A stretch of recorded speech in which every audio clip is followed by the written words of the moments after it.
Welcome everyone to Buddhist Center. My name is Jeff Allen, and today we're looking at Lama Tsongkhapa's great treatise on the stage of the path to enlightenment.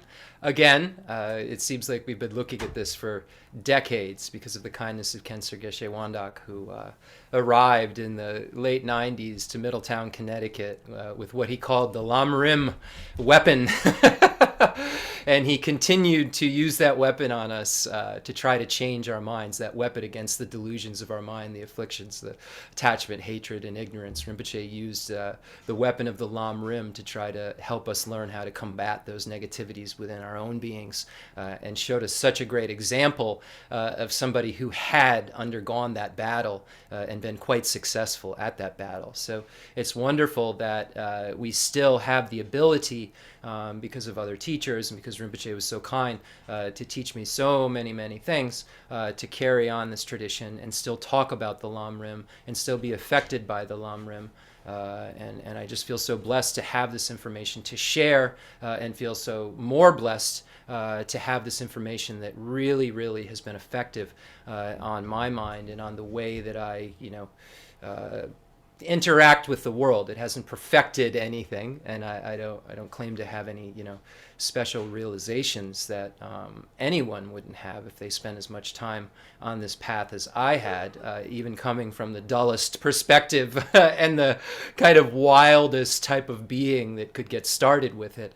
I think that anyone who applies these teachings and spends that much time with a guru and gets guru devotion, really understands what reliance on a teacher is because of learning this stuff so well and seeing what a qualified teacher is. And then I've been so fortunate to have thrown my whole life towards Khenser Geshe Wandak, and now after his passing and looking at the Lam Rim again and again and again, I see how that relationship really is the foundation of all my excellent qualities. The source of all of my good is understanding that how the Lama, I need to again and again and again reinforce the relationship of in my mind, so that in all my lives I'm never separated from this perfect teachers, just like Khenser Geshe Wandak, and specifically Khenser Geshe Wandak we all have such a beautiful connection with. So make sure that you renew that relationship over and over again with Khenser Rinpoche, and just don't use this as an exercise of getting more and more information that you may, or that then you can talk about or feel you're satisfied with because you now know what Buddhism is. Recognize that it all starts with that relationship with the teacher, and that relationship with the teacher, and understanding how they're the result of who you can become, and they have the guidance because they went through those pathways before you did, and that they're really suitable to be connected to you, to be able to teach you these pathways that are found in the Lam Rim. And once you have that real firm relationship with the teacher who's qualified, because you're qualified to take on a teacher, magnificent things happen, and I can attest to it. And anyone who does that formula, who goes through the process of getting learned enough to find out what a qualified teacher would be, and then finding that teacher, and then taking on that teacher after checking them very thoroughly, and then following with all strength and reverence, as it says in the Lam Rim, really becomes the fast track to being able to understand this stuff. And once you see that, it starts to kind of fertilize the rest of the soil of your path in a way that it wasn't doing before. That really swift relationship invoking that really swift realizations that the spiritual connection to a guru can make happen.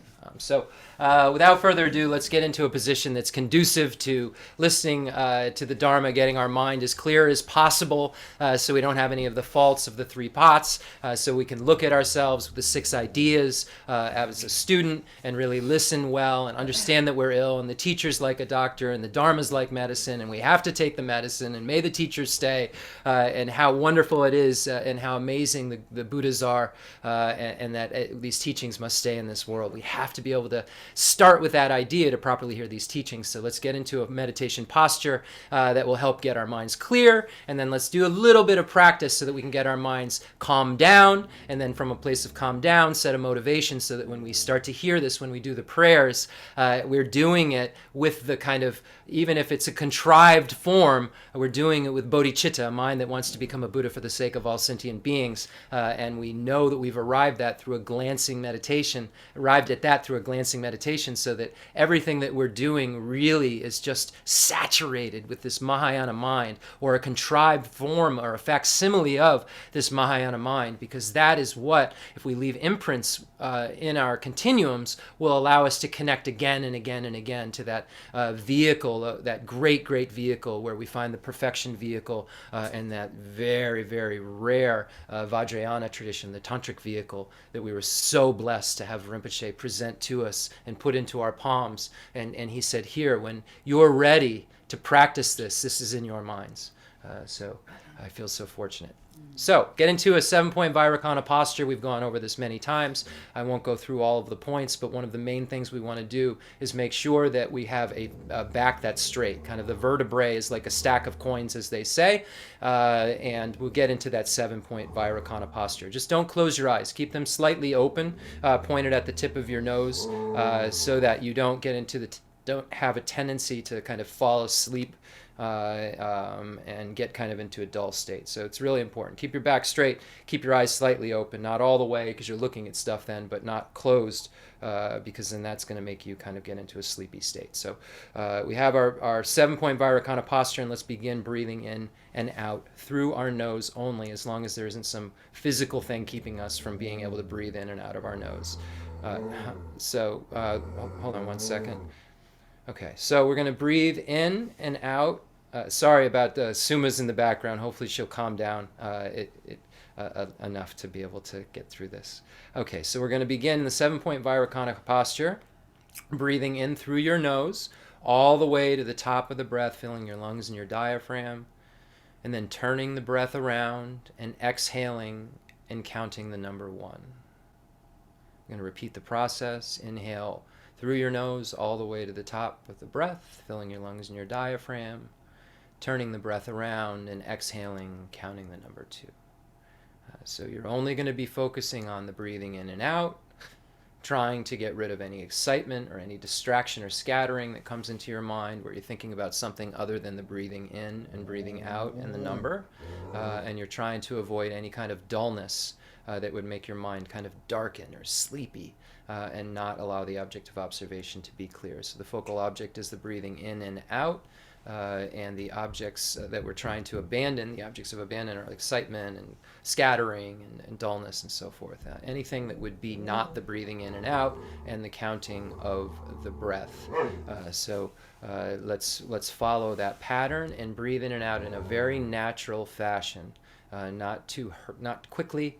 Breathing in so that you hear a whistling through your nose, because you don't want that to be the distraction.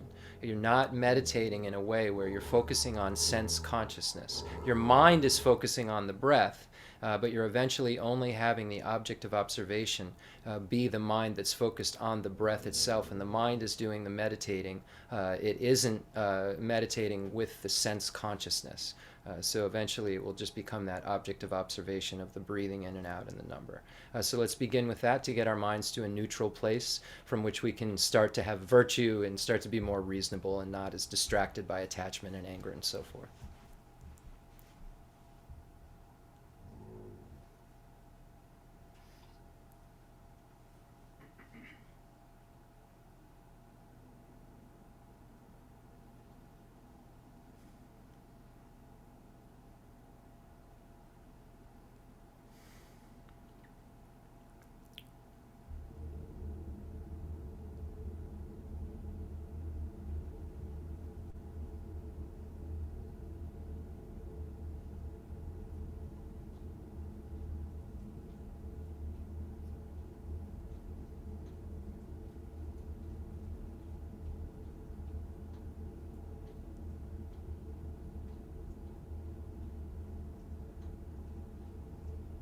Now in the space in front of you, about 2 feet away at eye height, about the size of your thumb, imagine Buddha Shakyamuni beautiful and radiant three-dimensional light body. Buddha Shakyamuni, however you normally would visualize him, behind me, behind my head, you'll see a version of Buddha Shakyamuni. But we're not meditating with our eyes, we're meditating with our minds. So try to hold the image as best you can in your mind while you're still breathing in and out and keeping the number.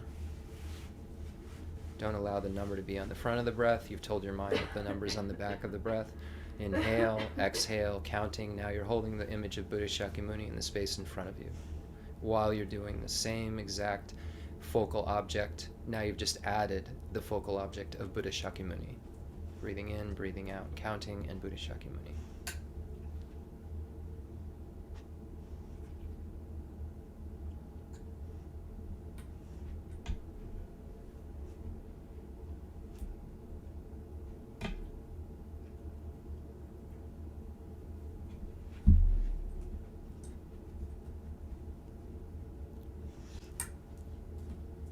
We're so fortunate to be able to think of such a holy being who's abandoned all negativities, only has excellent qualities, perfect wisdom, perfect compassion, perfect power and skillful means. This being that has all of the realizations that we will have when we become Buddha. We have a mental consciousness that can transform into the pure state, the omniscient state of the Buddha's mind. The Buddha's mental consciousness had the same exact potential to mature when he was called Prince Siddhartha as we do, and then became a Buddha because of some very specific steps that we can take. Our mind doesn't have any nature of being sullied. It's empty of inherent existence, just like the Buddha's mind is empty of inherent existence because of dependent origination. Think about the reason that you came to Buddha's teachings. Some sort of pain, questions you needed answered, insatiability, dissatisfaction. Think about that most excellent teaching of the Four Noble Truths that Buddha gave us. He stated that this is the superior truth of suffering and showed us how we so quickly are moving at a rate we can't even imagine towards birth, aging, sickness, and death, meeting with the unpleasant, separating with pleasant things, not getting what we want, and having to suffer because we've been forced into these aggregates of body and mind. With such uncertainty over and over again, we have these bodies. We're so dissatisfied at all times. Even when we get what we want, we think we need more. We think we need just this next thing. And when we get it, it doesn't satisfy us. And then we shuck this body off that we hold so dear.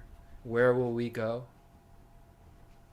We won't have any choice in that matter at that time. We'll be forced into some sort of circumstance, high and low, and having no one who can accompany us through this. We'll be ourselves alone. Only the relationships with the gurus, only the relationships with the Dharma will really be our protectors at that point, will be our companions that we bring with us. Our realizations will be our companion. Our worldly companions will lose their bodies too. We may lose ours before they lose theirs, but we will separate.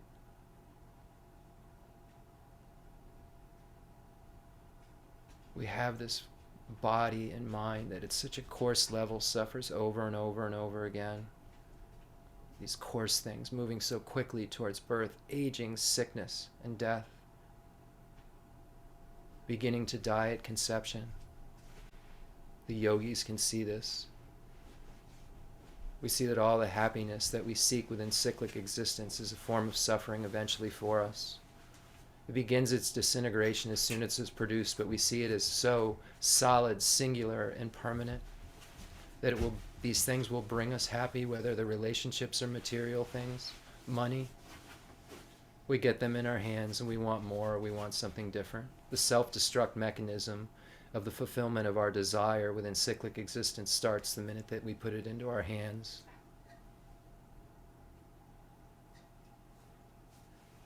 It's the bait that keeps us in cyclic existence. It's what tells us, oh, everything's okay because I'm happy right now. But we're moving so quickly towards birth, aging, sickness, and death. We shouldn't be surprised. And the Buddha said that the true suffering found in that first noble truth is the pervasive compounded suffering, that we're forced again and again and again, without any control, into a contaminated set of aggregates, into a body and mind that's contaminated because of our afflictions, the karma, contaminated karma and the seeds. And that lack of freedom, that forced position that we've been in over and over again since beginningless time is misery, according to Buddha. That's the real suffering, that lack of freedom. Then the Buddha stated that this is the superior truth of origin and shows us how all of this occurs. All results have causes. So the Buddha said we need to investigate, we need to find out what the cause of our suffering is, because it is a result, because it's impermanent.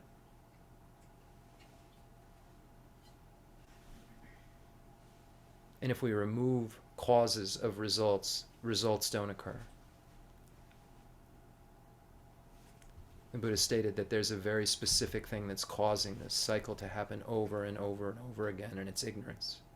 It's an ignorance that grasps at the I and phenomena as being truly established. It's the conception of true existence. Seeing things as having some objective existence, some findable, independent reality. Seeing the I as having that. Seeing all phenomena other than the I as having that. Or the person as having that, and all phenomena other than the person as having that.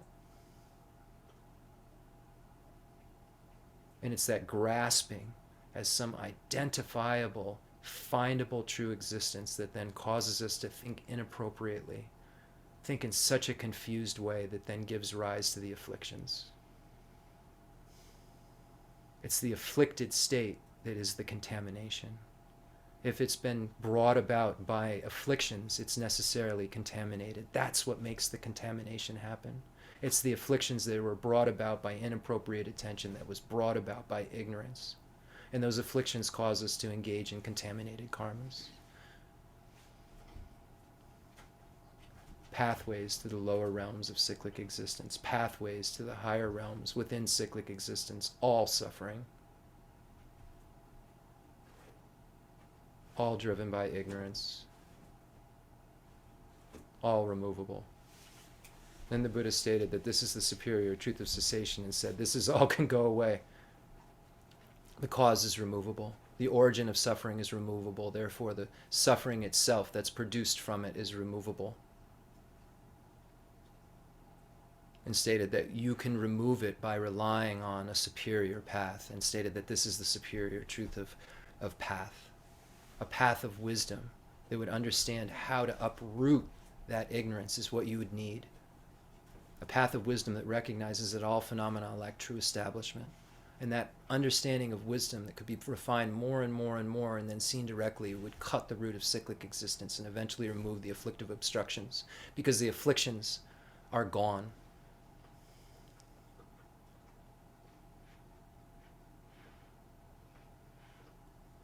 So we feel so satisfied that we can be free from all these types of suffering. We initially felt so depressed and so sad that we have to experience all of these things, and all of our loved ones have to experience these things. But now we know that we can get out.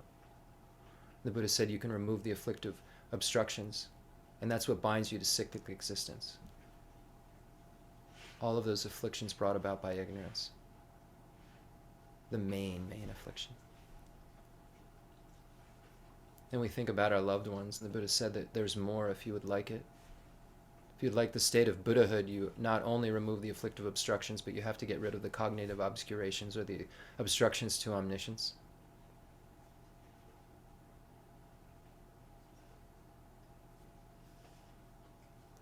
So we've now generated a desire to definitely emerge from cyclic existence for ourselves, understanding the teaching shared in common with being small and medium capacity, understanding that we want to get out of the lower realms of cyclic existence so badly, and we go for refuge, and then recognizing that we want to get rid of all realms of cyclic existence so badly, and we need to rely on the three highest higher trainings to do so.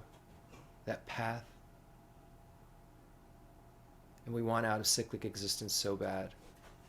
And the Buddha says that if we want to achieve the state of Buddhahood and be able to help everyone else, help all of those loved ones that you care about so much, not have to experience the things that you've meditated upon in the small and medium scopes, then this is how you could become a Buddha and have the state that I'm in, how you could become the reliable guide that I am. The Buddha has told us this. The Buddha said we have to engage in a meditation that arises from renunciation. That renunciation that tells us we want to get out of cyclic existence, and then feels dissatisfied with the incomplete nature of that final realization alone, recognizing that an abiding nirvana doesn't even fulfill all of your own needs, hasn't made you realize your own goals, your own potential.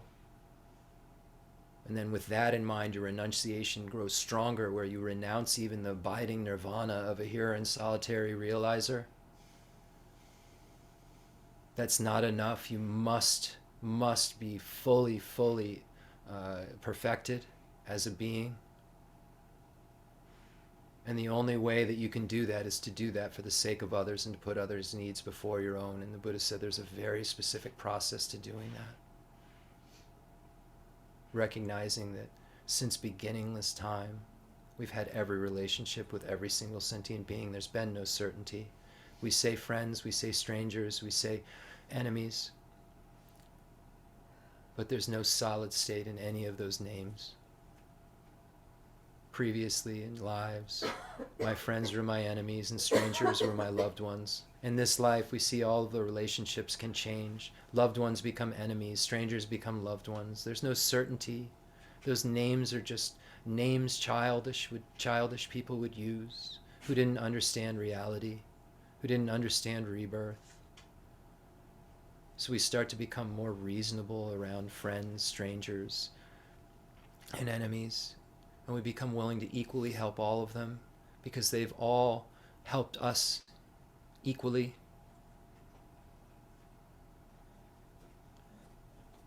We recognize that we've had every single relationship with every being, every worm, every bird, every human, every demigod, every hell being, every hungry ghost. We've had these relationships with every one of them when we developed this idea that we'd be equally willing to benefit each and every one of them. Remember the relationships we had with them. They were our mothers. They were our friends. They were our closest loved ones. They took care of us when we were so vulnerable and no one else would. When we needed someone so badly, every single sentient being has been there for us, nurturing us, taking care of us. We've just forgotten. And now we may label them enemies. So childish.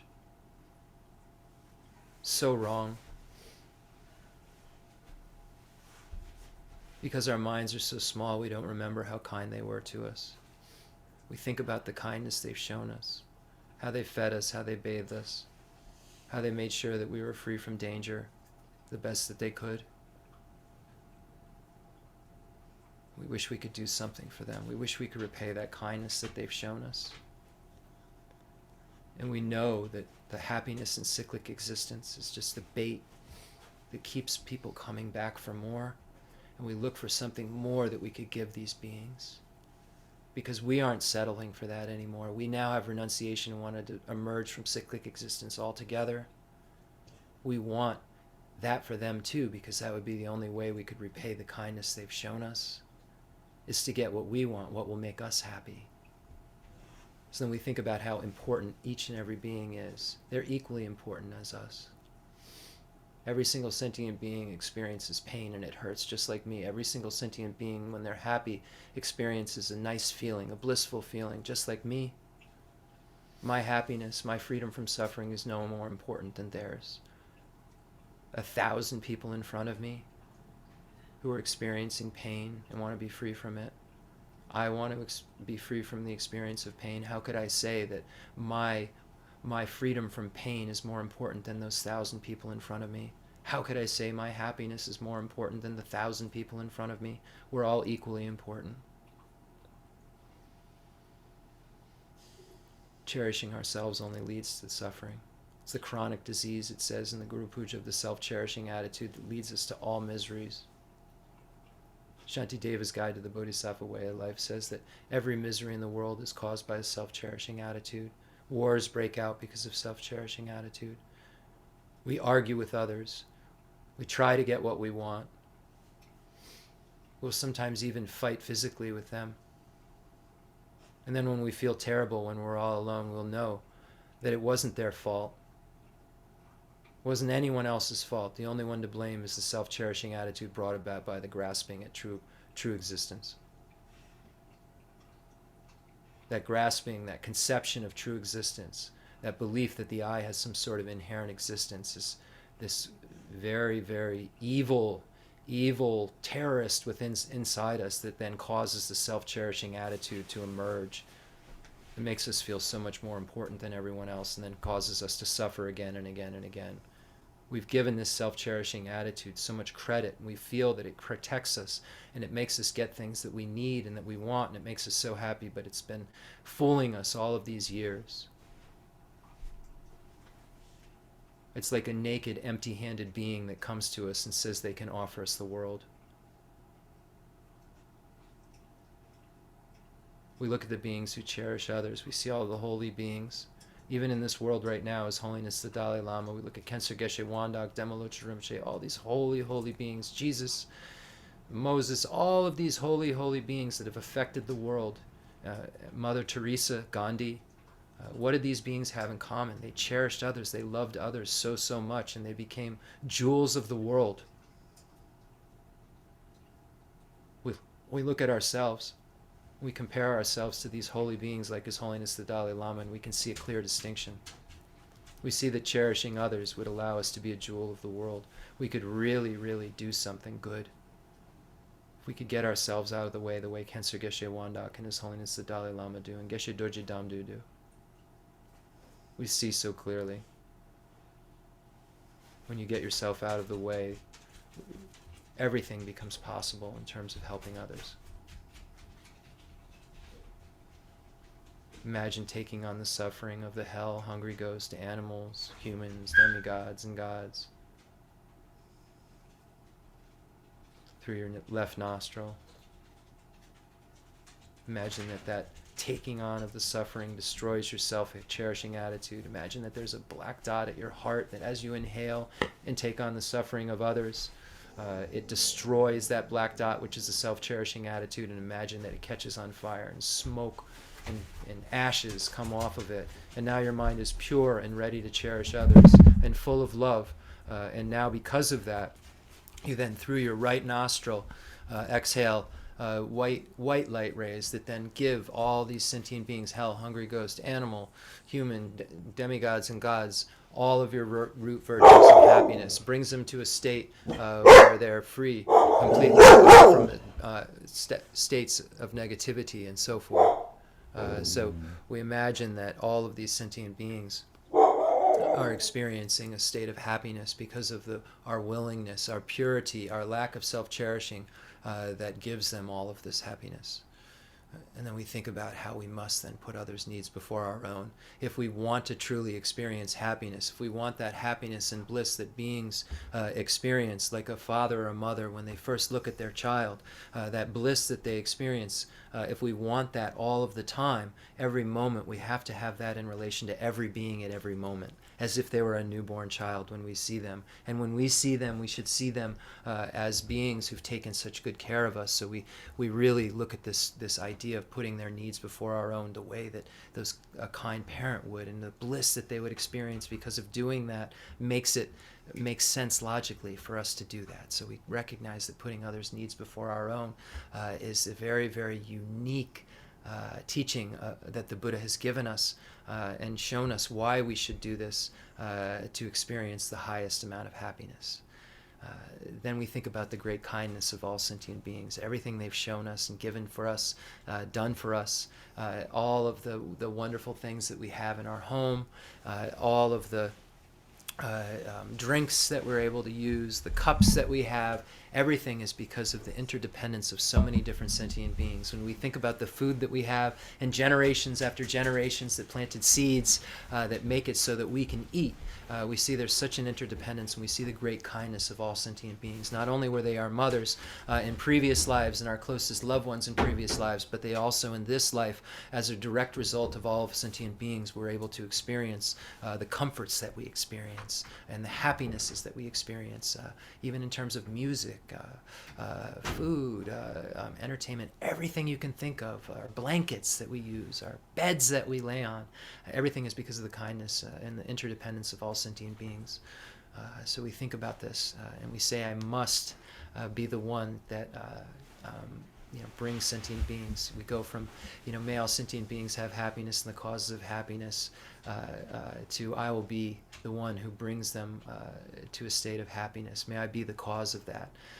And then, may I be the cause of bringing them to a place that's free from suffering, the causes of suffering. I'll be the one to do it. Gurus, Buddhas, and Bodhisattvas, please bless me to be able to have the strength to do this. I'm going to do it. I'm going to take on this task of freeing each and every sentient being, and we recognize that we are unable at this point to do that. We in our minds know that we've gone for refuge because that's when we were developing renunciation, we found that our protector, the reliable guide, was the Buddha. And that we aren't the Buddha. We didn't go for refuge to ourselves. We went for refuge to the Buddha because the Buddha is the one who can show us exactly what needs to be done. So other sentient beings can't go for refuge to us in a true way because we're not completely reliable. So we recognize that we have this desire to help all sentient beings. We want them to be free from suffering. We want them to have all of the happiness and bliss that they can possibly have, but we then know that we're not in a condition or a state to be able to produce that for them, to show them, we know that the Buddhas don't wash away the sins with water, they don't take away their miseries with their hands, they don't give us their realizations, they teach the truth of suchness, and through this beings are liberated. So we recognize that we have to become that reliable guide that even can locate all of these sentient beings that then we can help. So we then say, I must become a Buddha for the sake of all sentient beings. So that is where we start. That's the motivation we start from. May I become Buddha for the sake of all sentient beings. May I attend this teaching to become a Buddha for the sake of all sentient beings. This is how I fulfill all my needs and all sentient beings' needs. If I become a Buddha, I'll get rid of the afflictive obstructions and the obstructions to omniscience. This is the only way I can become a truly reliable guide. This is the only way I can have complete fearlessness and infinite happiness. So it's because of this realization and recognition that the only way to do what you really want is to become a Buddha, we then make this our main motivation at all times, day and night, to become a Buddha for the sake of all sentient beings. Is what I'm doing right now making me become a Buddha for the sake of all sentient beings? Am I reciting this Heart Sutra to become a Buddha for the sake of all sentient beings? Am I thinking about the meaning of the Heart Sutra to become a Buddha for the sake of all sentient beings? So this should be our motivation. So now, with this motivation of becoming a Buddha for the sake of all sentient beings, imagine that Buddha Shakyamuni that you were just imagining in space in front of you now explodes into the entire merit field. Imagine that all the Gurus, Buddhas, and Bodhisattvas are in the space in front of you. Imagine that Khyentse Geshe Wandak, and His Holiness the Dalai Lama, Geshe Dorje Damdu, Geshe Aga, Geshe Ma Tenzin Ladrinla, all of the holy beings in the space in front of you, any of the beings that you consider holy, still with Buddha Shakyamuni there, imagining the entire merit field. Now imagine the extensive deeds lineage, those holy beings that Buddha Shakyamuni taught, passed down through Maitreya to Asanga, and Vasubandhu, and Dharmakirti, and Dignaga, and Gunaprabha, and all of these amazing beings. Imagine the space in front of you and imagining the profound view lineage that was passed down from Buddha Shakyamuni to Manjushri, to Nagarjuna, and Aryadeva, and Chandrakirti, and Buddhapalita, and Baba Vega, and Shantideva, and Chandrashita, imagining all these holy beings, imagining Tilopa, and Naropa, and Marpa, Jitsun, and Marpa Lotsawa, and Jitsun Milarepa, all the holy beings of the lineage of blessings in the space in front of you, and then imagining all of these lineages then trickling down to Lord Atisha, and then passing it to Drontompa and other holy beings and the three Kadampa lineages, and imagining Lama Tsongkhapa and Kirtubje and Jesupje and all these incredibly holy beings that then eventually end up to us in terms of lineage, imagining the highest Yoga Tantra deities, the Yogic Tantra deities, Performant Tantra deities, Action Tantra deities, 35 Buddhas, all of the protector deities, imagining all of the holy beings you can possibly think of in the space in front of you. And now imagine that you have infinite arms and you grab each and every single sentient being in every single realm: hell realm, hungry ghost realm, animal realm, human realm, demigod realm, God's realm. Imagine you're grabbing all of these sentient beings and you're bringing them here to lead them in the prayers and have led them here to this teaching so that they can then be able to become Buddhas just like you want to become Buddha. So all sentient beings will only be able to achieve all of their aims when they're Buddhas. So now all sentient beings are here doing exactly what it will take to achieve their aims. So now the merit field explodes with bliss. All the Gurus and Buddhas and Bodhisattvas are so happy because their whole aim, the only thing they think of, is trying to figure out how for sentient beings to take it from where they are, their mind, from where it is at that very moment to a state of Buddhahood. And they see that every single sentient being is here doing exactly what it's going to take in order to bring their minds to that state of Buddhahood. So there's an amount of bliss, an immense bliss that goes over the entire merit field, and it starts to brew and bubble with nectars and light rays of method, wisdom, and purification of white, red, and blue. So we imagine that it's starting to brew. It's almost shaking in front of us, the merit field, with such bliss. Now imagine that ourselves and all sentient beings have a white Om on our crown, signifying our body, a red Ah at our throat, and a blue Hum at our heart. So the Om signifying our body, red Ah signifying our speech, blue Hum signifying our minds. Imagine that we have this, all sentient beings that we've led here have a white Om, red Ah, blue Hum. Now imagine that the light rays and nectars begin to fall down like rain. The white light rays and nectars begin to fall down like rain, transform into white Oms, dissolve into our crowns and all sentient beings' crowns, and purify our bodies. Imagine that the red light rays and nectars begin to fall down and shower down like rain on us and all sentient beings and dissolve into our throats, the red Ah at our throats, and purify our speech. Imagine that blue light rays and nectars that are boiling up from the bliss of the merit field shower down on all sentient beings, turning into blue Hums, and then dissolving into the Hum at our hearts and all sentient beings' hearts, and transforming our impure minds into the pure minds of the Buddha. So now imagine that now everything, now the merit field and us and all sentient beings are full of bliss. And imagine that now, just for a moment, you have pure body, speech, and mind. Just imagine the kind of result that will occur from engaging in these practices. The reason that you're here is to become a Buddha for the sake of all sentient beings. So now just sit in that realization of the purification of body, speech, and mind, that pure Vajra mind, that realization, just for a moment. Imagine it.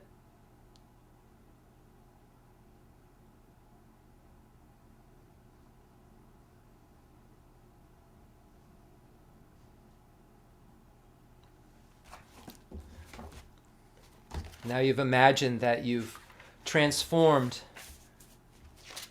your mind from the state that it was to a state that's gone through what we're about to read in the Heart Sutra, all of the stages of Teata Om, Gate, the path of accumulation, Gate, path of preparation, Paragate, path of seeing, Parasamgate, path of meditation, and then Bodhisoha, to the state of Buddhahood.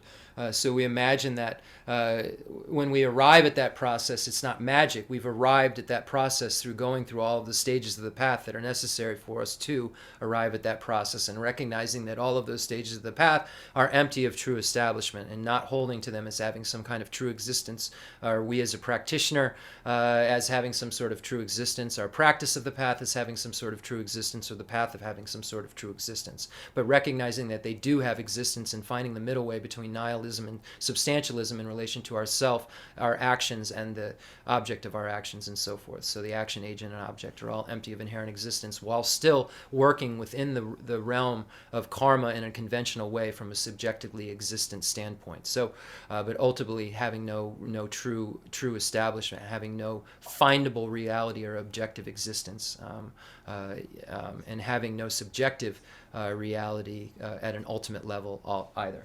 So, the Sutra of the Heart of Transcendent Knowledge. Thus have I heard, once the Blessed One was dwelling in Rajagriha at Vulture Peak Mountain, together with a great gathering of the Sangha of monks and a great gathering of the Sangha of bodhisattvas. At that time, the Blessed One entered the samadhi that expresses the Dharma called profound illumination, and at the same time, noble Avalokiteshvara, the Bodhisattva Mahasattva, while practicing the profound Prajaparamita, saw in this way. He saw the 5 skandhas to be empty of nature. Then, through the power of the Buddha, Venerable Shariputra said to noble Avalokiteshvara, Bodhisattva Mahasattva, how should a son or daughter of noble family train who wishes to practice the profound Prajaparamita? Addressed in this way, noble Avalokiteshvara, the Bodhisattva Mahasattva, said to Venerable Shariputra, O Shariputra, a son or daughter of noble family who wishes to practice the profound Prajaparamita should see in this way. Seeing the 5 skandhas to be empty of nature. Form is emptiness, emptiness also is form. Emptiness is no other than form, form is no other than emptiness. In the same way, feeling, perception, formation, and consciousness are emptiness. Thus, Shariputra, all dharmas are emptiness. There are no characteristics. There is no birth and no cessation. There is no impurity and no purity.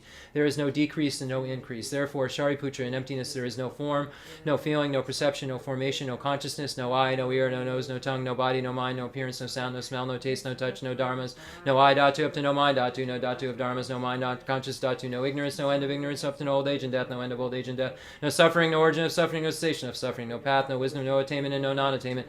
Therefore, Shariputra, since the bodhisattvas have no attainment, they abide by means of Prajaparamita. Since there is no obscuration of mind, there is no fear. They transcend falsity and attain complete nirvana. All the Buddhas of the 3 times by means of Prajaparamita fully awaken to unsurpassable, true, complete enlightenment. Therefore, the great mantra of Prajaparamita, the mantra of great insight, the unsurpassed mantra, the unequaled mantra that calms all suffering, should be known as truth, since there is no deception. Prajaparamita mantra is said in this way: Neata ongate ngate Bharagade Bharazangadi Bodhisvanyada Om Gade Gade Bharagade Bharazam Gade Bodhisvanyada Om Gade Gade Bharagade Bharazam Gade Bodhisvanyada Om Gade Gade Bharagade Bharazam Gade Bodhisvanyada Om Gade Gade Bharagade Bharazam Gade Bodhisvanyada. Thus Shariputra, the Bodhisattva Mahasattva, should train in the profound Prajaparamita. Then the Blessed One arose from that samadhi and praised noble Avalokiteshvara, the Bodhisattva Mahasattva, saying, Good, good, O son of noble family, thus it is, O son of noble family, thus it is. One should practice the profound Prajaparamita just as you have taught, and all the Tathagatas will rejoice. When the Blessed One had said this, Venerable Shariputra and noble Avalokiteshvara, Bodhisattva Mahasattva, that whole assembly in the world with its gods, humans, asuras, and Gandharvas, rejoiced and praised the words of the Blessed One. Galajube nejo damba ne nguje duju ngai dudo jendru babo lama yi bujinzi nezong androzo la jazelo agazamara deshandara zamarabe.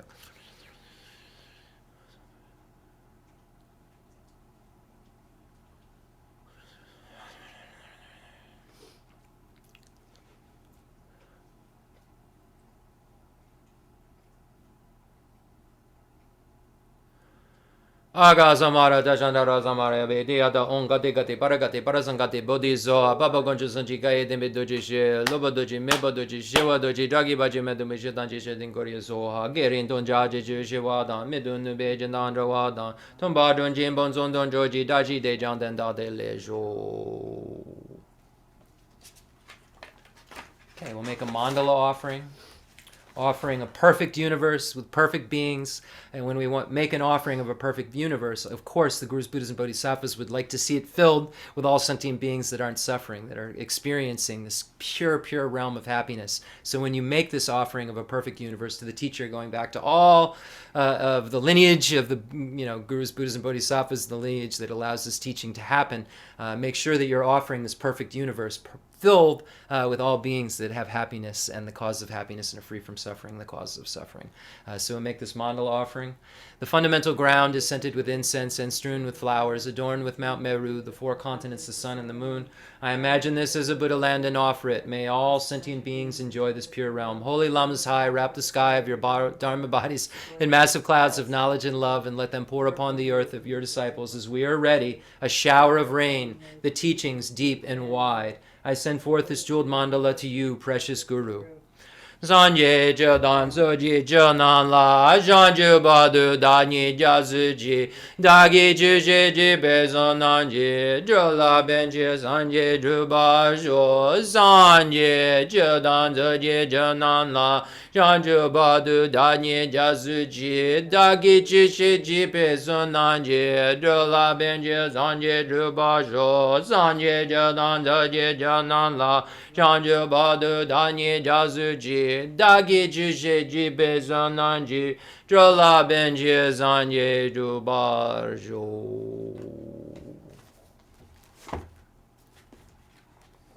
Enthused by great compassion, you taught the immaculate Dharma to dispel all perverted views. To you, the Buddha, Gautama, I pay homage.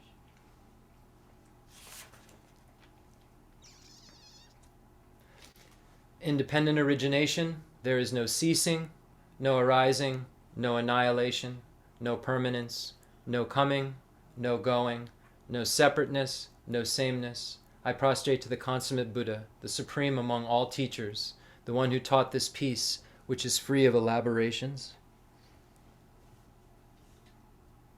the one who transformed into the reliable guide, motivated by altruism to benefit sentient beings, the teacher, Sugata, and protector. To you, I make prostrations. All composite things are impermanent. All contaminated things are the nature of suffering. All phenomena are in the nature of emptiness and selflessness. Transcending sorrow is peace. Om he dharma hetu pravava hetum tejan tatagato yavada tejan chayo niroda evam vadi mahashramanaye saha. All phenomena arise from causes. Causes are taught by the Tathagata. The cessation of causes as well are taught by the great seer. The Guru is the Buddha, the Guru is the Dharma, likewise the Guru is the Sangha. The Guru is the source of everything wholesome. I go for refuge to the Guru. If you are attached to this life, you are not a spiritual practitioner. If you are attached to samsara, you have no renunciation. If you are attached to your own self-interest, you have no bodhicitta. If there is grasping, you do not have the view. May this teaching be heard and understood in the language of all sentient beings. Okay. So here we are, again, looking at the Lam Rim Chemo, which will show us exactly what we have to do without any, leaving out stuff in order to become a Buddha for the sake of all sentient beings. So if it's our desire to become a Buddha, we're in the right place. If you want to have infinite happiness and freedom from suffering, if you want to be fearless and have all the power you need to help everyone and all the skillful means to help everyone and know where they all are, which is a problem even for a Hinayana foe destroyer, knowing, because of not having omniscience, how to find even all of these sentient beings, being able to measure all of these sentient beings. So if that's something you would like to do, if you would like to stop having this dissatisfaction and stop having everyone you love having to have this dissatisfaction, it starts with figuring out how for you to not have the dissatisfaction and then be able to become the most reliable guide you could possibly become so that you can show everyone else how to stop having that pain, that dissatisfaction over and over and over again that we're so forced into because of our afflictions, contaminated karmas and their seeds, all driven by this main affliction of our ignorance. So when we engage in these studies and we start to see how this is all an integrated path, and we can understand that the teachings shared in common with beings of small capacity are indispensable. Even though they're called small, even though we like the teachings for beings of great capacity and we like thinking of ourselves as kind, compassionate, caring, generous human beings, if we haven't realized these earlier teachings, we're not going to understand what that even really means, and how others are under the force of their karma and their afflictions, and how we are too, and how all of our experiences are being kind of coordinated by this evildoer that's inside us of the self-grasping ignorance that brings about this self-cherishing attitude. And for us to jump right to the great vehicle teachings without having this kind of earlier understanding of what we ourselves are trying to get out of. Shanti Davis says it's like a dream if we think we're going to help others, if we haven't even imagined our own suffering. So if we haven't really recognized our current state, then in a complete way, we're not even going to recognize all of your problems that you have that are causing you to suffer so much. And then your problems, the nuances of your potpourri of mind problems, aren't the same as mine. So I'm assuming that you feel the same way I do all of the time, because I haven't studied the nuances of this if I haven't looked at the small and medium scope, and I haven't understood that my mind is so small in terms of how I interpret things, and your mind is so small in terms of how you interpret things, and our minds don't interpret them the same way. So there's a mess going on of misinterpretation from all sides, and if we aren't able to truly understand that we're misinterpreting it first, then we won't be able to say, hey, wait a second, because we're closest to ourselves. So we have to really, really know it for ourselves to be able to say, hey, wait a second, you're doing the same thing I'm doing. It smells a little different, but it's really the same exact thing. You're searching for happiness in the wrong way, like I'm searching for happiness in the wrong way. And until we're really able to check into what that means ourselves, then developing empathy and then compassion and love for other beings, it will be so biased because we won't see that we're biased, because we won't have looked in the mirror at ourselves and seen our own biases and seen that, no, we're not really willing to help all sentient beings. There's some really crummy ones out there that don't deserve help. And until we study the small scope and realize that they're under the control of that tyrant called the self-cherishing attitude that's driven by the self-grasping ignorance, then you're not going to be able to develop this lack of bias. If you can't see someone who's really a modern day, a real terrorist, as someone, when you see them on TV and hear what they've done, that was as your kind mother. Now this is starting to sound like, well, wait a second. that we were talking about seeing worms before and saying, oh, I'm your child. You were so kind, so kind to me. I would do anything for you. It was a lot easier, wasn't it, when I said worms? Because worms seem like these suffering beings. But then when I say a name like Osama bin Laden, right? That changes your mind's reaction and your potential to not be biased. And until you study the small scope and study the medium scope and understand why a being could be acting in such a way, and they loved you more than anyone ever could, or as much as anyone ever could previously, and now they've lost their minds. Until you can see that, just like you've lost your mind, if you're seeing them as an enemy, that's another point you have to really know.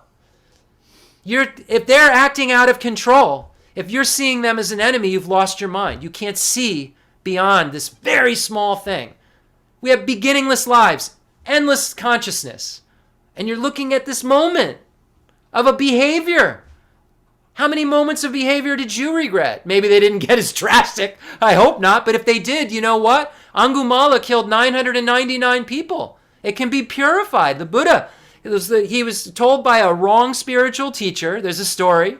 You hear Nagarjuna tell it. Rinpoche told it a million times. This met with a bad teacher, said you got to kill 1,000 people, and when you do, you'll be liberated. So Angumala kills 999 people and gets to Lord Buddha, who's going to be the 1,000th victim.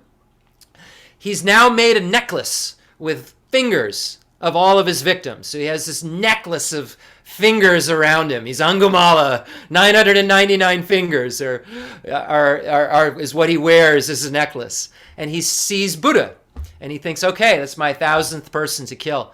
And he starts to try to get to Buddha, and Buddha is just kind of walking very slowly. And Angamala is running as fast as he can, and he can't catch up with him.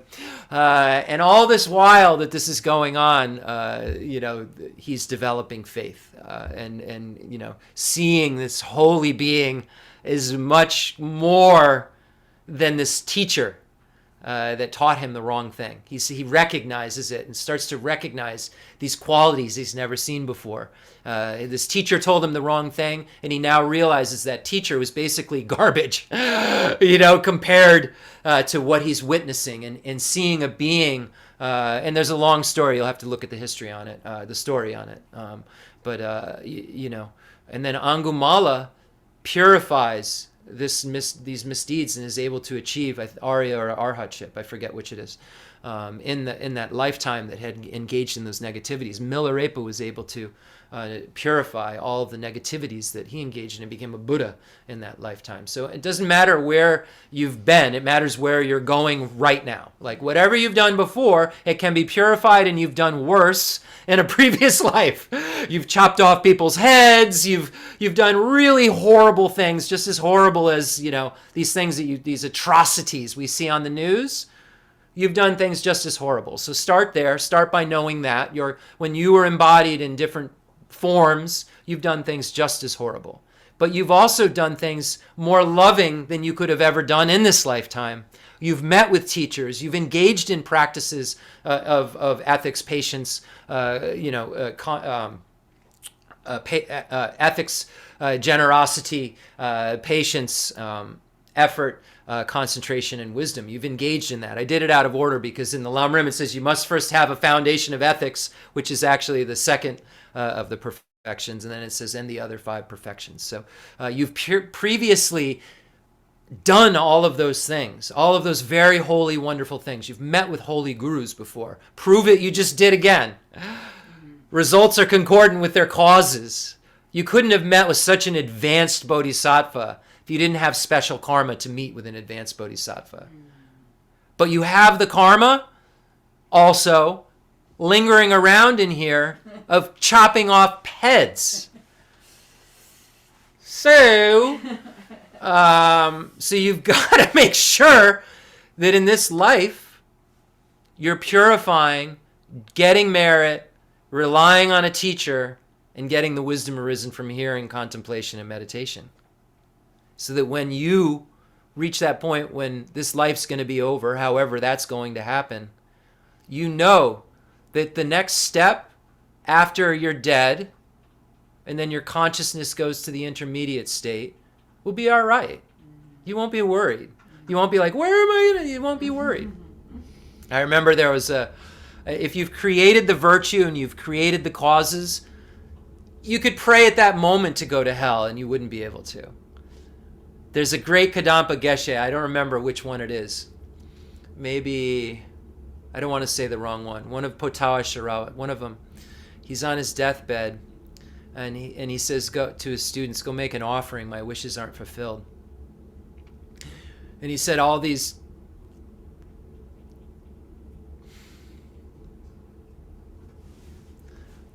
years I've practiced and I've prayed that I could go to hell for the sake of all sentient beings. And I'm about to die, and all I see is a pure land. My wishes aren't fulfilled. We can be that being. We can be like Kensur Geshe Wandak, unfazed by passing. Be like Geshe Chikawa, who can die without regrets, who's unfazed by passing. But we have to make this foundation of building blocks real. If the Dharma leaves your mind like for a half a day sometimes, that's scary, really. And it's been many years of practice where I've found that to be the case, and not anymore so much. I don't let that happen because of the blessings of the Guru, because of the blessings of His Holiness the Dalai Lama and Kensur Rinpoche. And I was on the phone with Geshe Aga this morning, and so holy. Geshe Aga just finished years they were doing this, I don't know how long, but they just finished the entire transmission he received from a Rinpoche of all of Lama Tsongkhapa's collected works, all of Kirtrup Je's collected works, and all of Joseph Je's collected works. I mean, volumes and thousands of pages they received the transmission of. And this morning he sent me the long life dedication they did for the Lama, with him being the chanting master with all the monks there. And it was just so beautiful that we're able to be around such holy beings, and still have such contact with beings who, day and night want to get out of cyclic existence. And yeah. So we're talking about the Lam Rim Chemo, right? I'm supposed to stop saying right. We heard someone else give a presentation that says it a lot, and it's kind of like a tick if it's done too much. So now I've said it. So now it's going to even be funnier when I do it. Let's see how I do, folks. Okay, so let's see how my mindfulness is throughout the rest of this teaching. Let's see what I can do. I'm going to tell my mind to do something. Let's see if I can accomplish it. It doesn't really matter, but it's funny. So general characteristics of karma, we went over the certainty of karma, magnification of karma. We went over the fact that you can't experience effects that you don't do. No one can create karma for you. You can't create karma for someone else. That's why the Buddha can't wash away your sins or give you his realizations. It's that very simple. If you understand this point of karma, you understand that quote from Buddha. Like, I can't do anything for you but teach you how to fix your mind, because I can't give you something. I can't wash, your mind, because that's not how it works. I can wash your mind by teaching you, and then it's kind of like washing it, because then if you practice it, it'll wash your mind. So it's like an interesting thing that the Buddhas do for us. They're pretty helpless in a lot of cases, in terms of what they could like directly just change for us at this moment, because they don't operate outside of karma. They can't, because our karma is our karma and their karma is their karma. They have the karma to be free from suffering and have infinite happiness day and night and omniscience over and over and over again. We may have the karma to meet with them. If we do, then because they want to help all sentient beings, we meet with them. But if we don't have the karma to meet with them, it's not like they can break this cycle somehow and change our karma. And that's good news in some ways, because some terrorist can't create karma for me. Besides the terrorists of my grasping and self-cherishing attitude. And guess what? There's a very specific formula to defeat that terrorist. We know exactly where to find it. We don't have to get the military involved and find out where the bunker is of the terrorist. It's right here in our mind. It's been there since beginningless time. But there's also an indestructible part of our mind that's pure. And that's why that indestructible part of our mind that's pure is the emptiness of our mind. And the emptiness of our mind allows for everything in terms of perfection or not perfection to be possible. And that's what's so amazing. And that's why the Buddha became a Buddha, because the Buddha's mind was empty when he was Prince Siddhartha and all the lives of Jatakatale's lives. So that mind was empty, so that mind could proliferate and mature into the Buddha Shakyamuni that we know today. Our teacher of this time, 2,600 years ago, was just like us. Rinpoche said that, all over and over and over again. What do you mean you're depressed? You're just like Buddha Shakyamuni was before he became Buddha Shakyamuni. You're Prince Siddhartha. You're, all of these beings in the, the stories of the Jataka tales. This being who wasn't pure yet, but went through states and went through wisdoms and understandings and became pure. You have the raw material. You have a mental consciousness that isn't truly established. So you're starting with the raw material that you need, that the Buddha had in order to become a Buddha. The only problem with your raw material is right now, it's contaminated. It's sullied. It has adventitious stains. But those stains don't saturate the purity. They're separate. So you take all the stains away and you can mature this consciousness into a state of bliss and fearlessness. And that's where the potential is. Because no one creates karma for us. We create our karma. We create our destiny. We create our illusion. We create our concealed truth. Our future concealed truth, our experience of what subjective conventional reality will be, we're making. No one's making it for us. And that's the power of that no one can generate karma for us. We can generate the karma ourselves. We can purify the karma that will give us a negative situation. And then we can purify ultimately the afflictions that gives rise to the ability for that karma, even if it's left over to make us experience suffering. Because the afflictions have to be there. It has to be an afflicted mind to create a contaminated state. We see it goes from ignorance to inappropriate attention to afflictions to contaminated karmas and then samsara. We broke the cycle when the afflictions were gotten rid of or Buddha Shakyamuni broke the cycle when the afflictions were gone. And our afflictions can be cut too. The root of the tree can be cut if we have all the things necessary. If we have a body and arms to do it and a chainsaw, we can cut a tree down. We can cut the root of a tree down. Likewise, if we have concentration that's been supported by ethics, and then we have wisdom that uses that ethical basis that then is able to concentrate really well and then focus on, emptiness, the objective observation of emptiness, the lack of true establishment of phenomena, then those three things together cut the root of cyclic existence, just like the three things together of a body and an arm and a chainsaw cut a tree.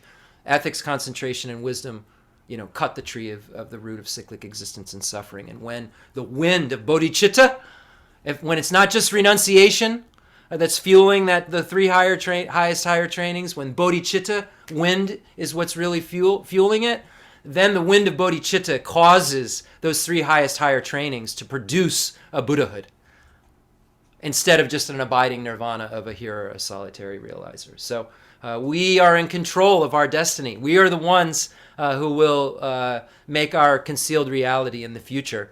Right now our mind doesn't have any inherent existence. It seems like it does. It seems like we are this being that will always be this or always be that.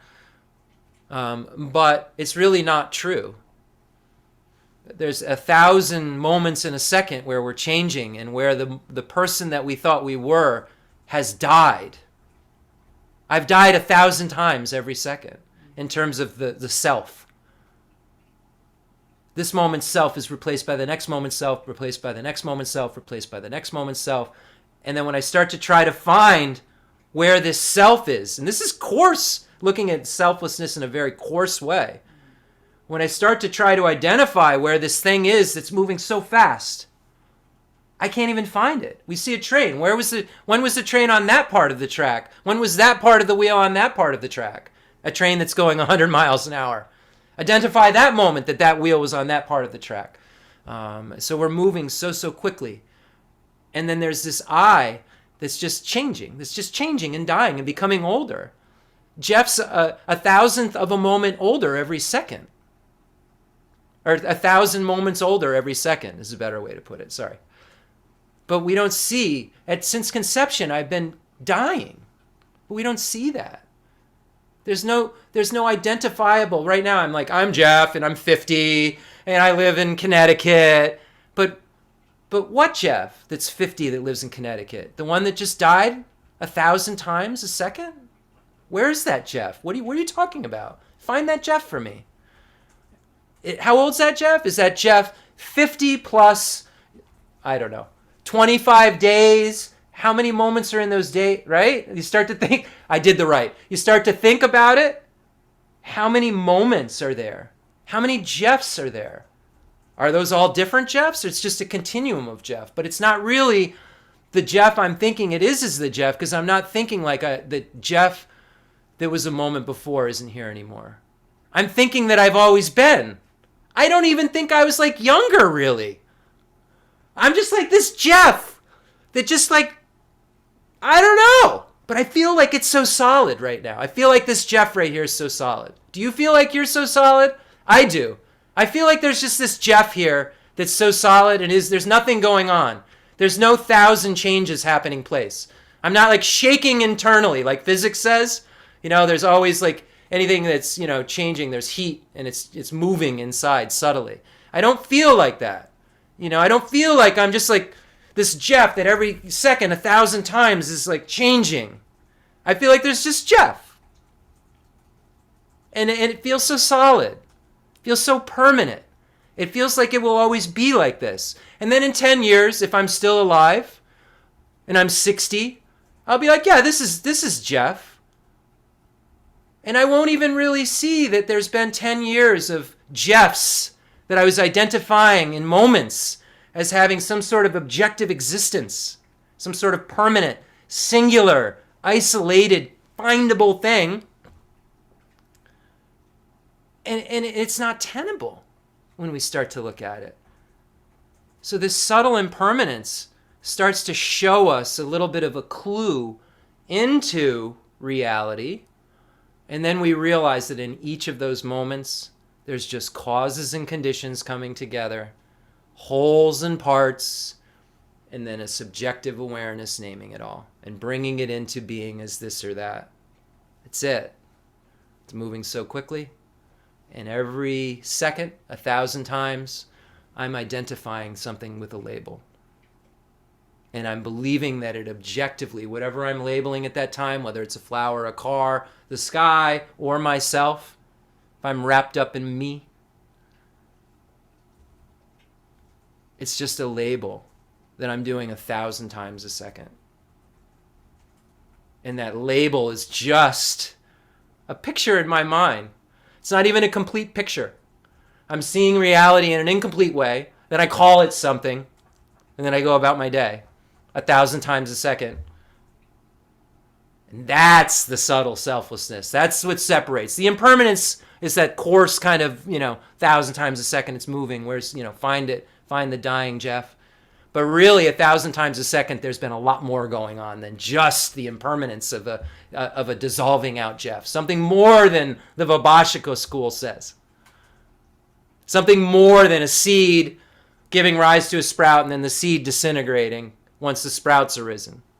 Something more than that going on. And that is that, yes, that impermanence is going on, and that, yes, there is that cause and effect going on. But there's something a little more subtle than that is the selflessness of person and phenomena. So we don't have to experience anything anyone else does. We only experience what we do, and then what we do doesn't go away unless we purify it or cut the root of cyclic existence, right? So we don't have to experience the sufferings that we create if we cut that root. But unless we purify our misdeeds, they linger. Unless we get rid of our good karmas by negativity too. Unfortunately, we do that as well. But our good and bad karmas won't go away unless there's been an opponent that's gotten rid of them. If they've been extinguished naturally by exhausting their potential, or there's been an opponent that stopped them in their tracks. So unless we do those things, we will have to experience the results of karma. So karma is certain. Virtue causes happiness, non-virtue causes suffering. Karma magnifies. You do a little misdeed, a big bad thing can happen. You do a small virtue, a big good thing can happen. It's not like, oh, I'm only doing a few bad things. Don't worry about it. It'll be all right. No, that's not how it works. And then the others, you don't experience what you didn't do, and then the actions don't perish. So then we got into the 10 non-virtues. So what do you have to do then? What should I abstain from if I want to have happiness and be free from suffering? And what should I engage in if I want to have happiness and be free from suffering? So there's something I have to stop, and then there's something I have to do, though, as well. So it's not just it's an active state of doing and an active state of not doing. So what is it that I'm trying to do or not do? So we see the principal teaching on the 10 paths of action. Lama Tsongkhapa says this is not an exhaustive list. The Buddha didn't say there's only 10 non-virtues, period, full stop. That would have made it way, way too easy. And we know there's more than 10 non-virtues and subcategories and We as human beings come up with a lot of very interesting ways to create non-virtue and to become attached to ourselves and harm others. So this is not an exhaustive list, but the Buddha said that these are really foundational things that we needed to stop in terms of non-virtue, and said that, this is why I started with these 10 paths of action. They're the most obvious things that we could all agree upon. And I think if you look at other religious traditions, you'll find that they're pretty concordant. The 10 non-virtues are pretty much the main roots of ethical behavior you find in other religious traditions. So it's interesting to see that, and that the Buddha, 2,600 years ago, well before a lot of these other religious traditions, named these things, and then they ended up being named in the other traditions as well. So humans can recognize what's bad, and humans can recognize what's good at a very coarse level. It doesn't matter if they're Buddhist or Christian or Muslim or Hindu. So this is why we find so many religious traditions all have the same ethics. They all have the same idea of starting with compassion and love, because good is good, truth is truth. So yes. So we learned basically that we have all of these different potentialities of arisal in terms of our actions. And then we get to the first. So let's just get right into it. The 10 non-virtues, 3 non-virtues of the body, 4 non-virtues of the speech, and 3 non-virtues of the mind. So I want to talk about something specifically related to all karmas today. I think it's something that maybe Rinpoche taught a lot, but I want to make sure everybody got it and understood how you would apply it to your day. Because I would hear people over the years complain and say, well, what's the practice? What do you mean? What's the actual practice I have to do?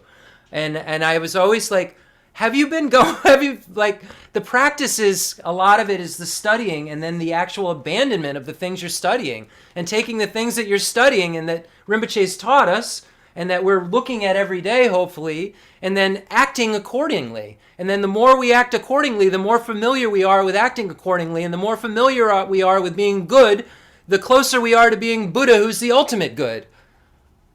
So it's not a magic show. It's not like, oh, okay, so which deity do I have to sit down? Okay, how is that? No, well before that. These small scope teachings could affect you in a way that when you die, you won't go to the lower realms and you won't have a bad rebirth where you can't practice. All of these other high practices without this foundation don't guarantee you that in the least. All your visualizations and your mantras and all that do not guarantee you your mind isn't going to be scared to death when it's got to leave this body. And the practices that are right here are the ones that are going to separate, you from that fearful state at the time of death. So the first one's killing. So let's talk about how that works, because Rinpoche always talked about, right, in order to have a complete karma that will give rise to the highest degree of negativity, there have to be all the factors present. So when we engage in virtue or non-virtue, there's degrees in which that will plant into our mind and then create kind of a concordant result. So take, for instance, killing. So in the Lam Rim Chemo, it talks about the 3 aspects of an attitude, in the Lam Rim Chemo, it talks about the 4 kind of points that are made, and we can break them down into 3. So it talks about, if we looked at killing, for instance, the act of killing. So we establish that there's a sentient being in front of us. So it has to be a sentient being that you're going to kill. So you establish that there's one there. That's the first thing you have to do. And then out of some sort of attachment or hatred or ignorance, in the case of maybe animal sacrifice, believing that an animal sacrifice is actually virtue. So you're not angry, you're not attached, you're ignorant. It's holding bad views to be supreme, it's called, and it's a form of ignorance. So you have a sentient being, you have some sort of attachment, hatred, or ignorance, some sort of affliction that says, okay, I'm going to kill this thing. Okay, so I'm going to kill this thing is one component. And that's the motivation, Rinpoche would always teach. Now, the next step is the actual event of the killing. Okay? So now you have been motivated to kill because of some sort of affliction. You've established that it's a sentient being. You know, it has to be, killing has to be a sentient being. Have to establish it's a sentient being and have some sort of negative mind state, motivation. Then you actually kill that being. Killing is separating him from their life. So as soon as the being dies, then you've killed. You've actually completed that part of the second phase of killing. So you have a bad motivation, and now you kill the being. Now 2 of the major facets are there. Now lastly, the being's died.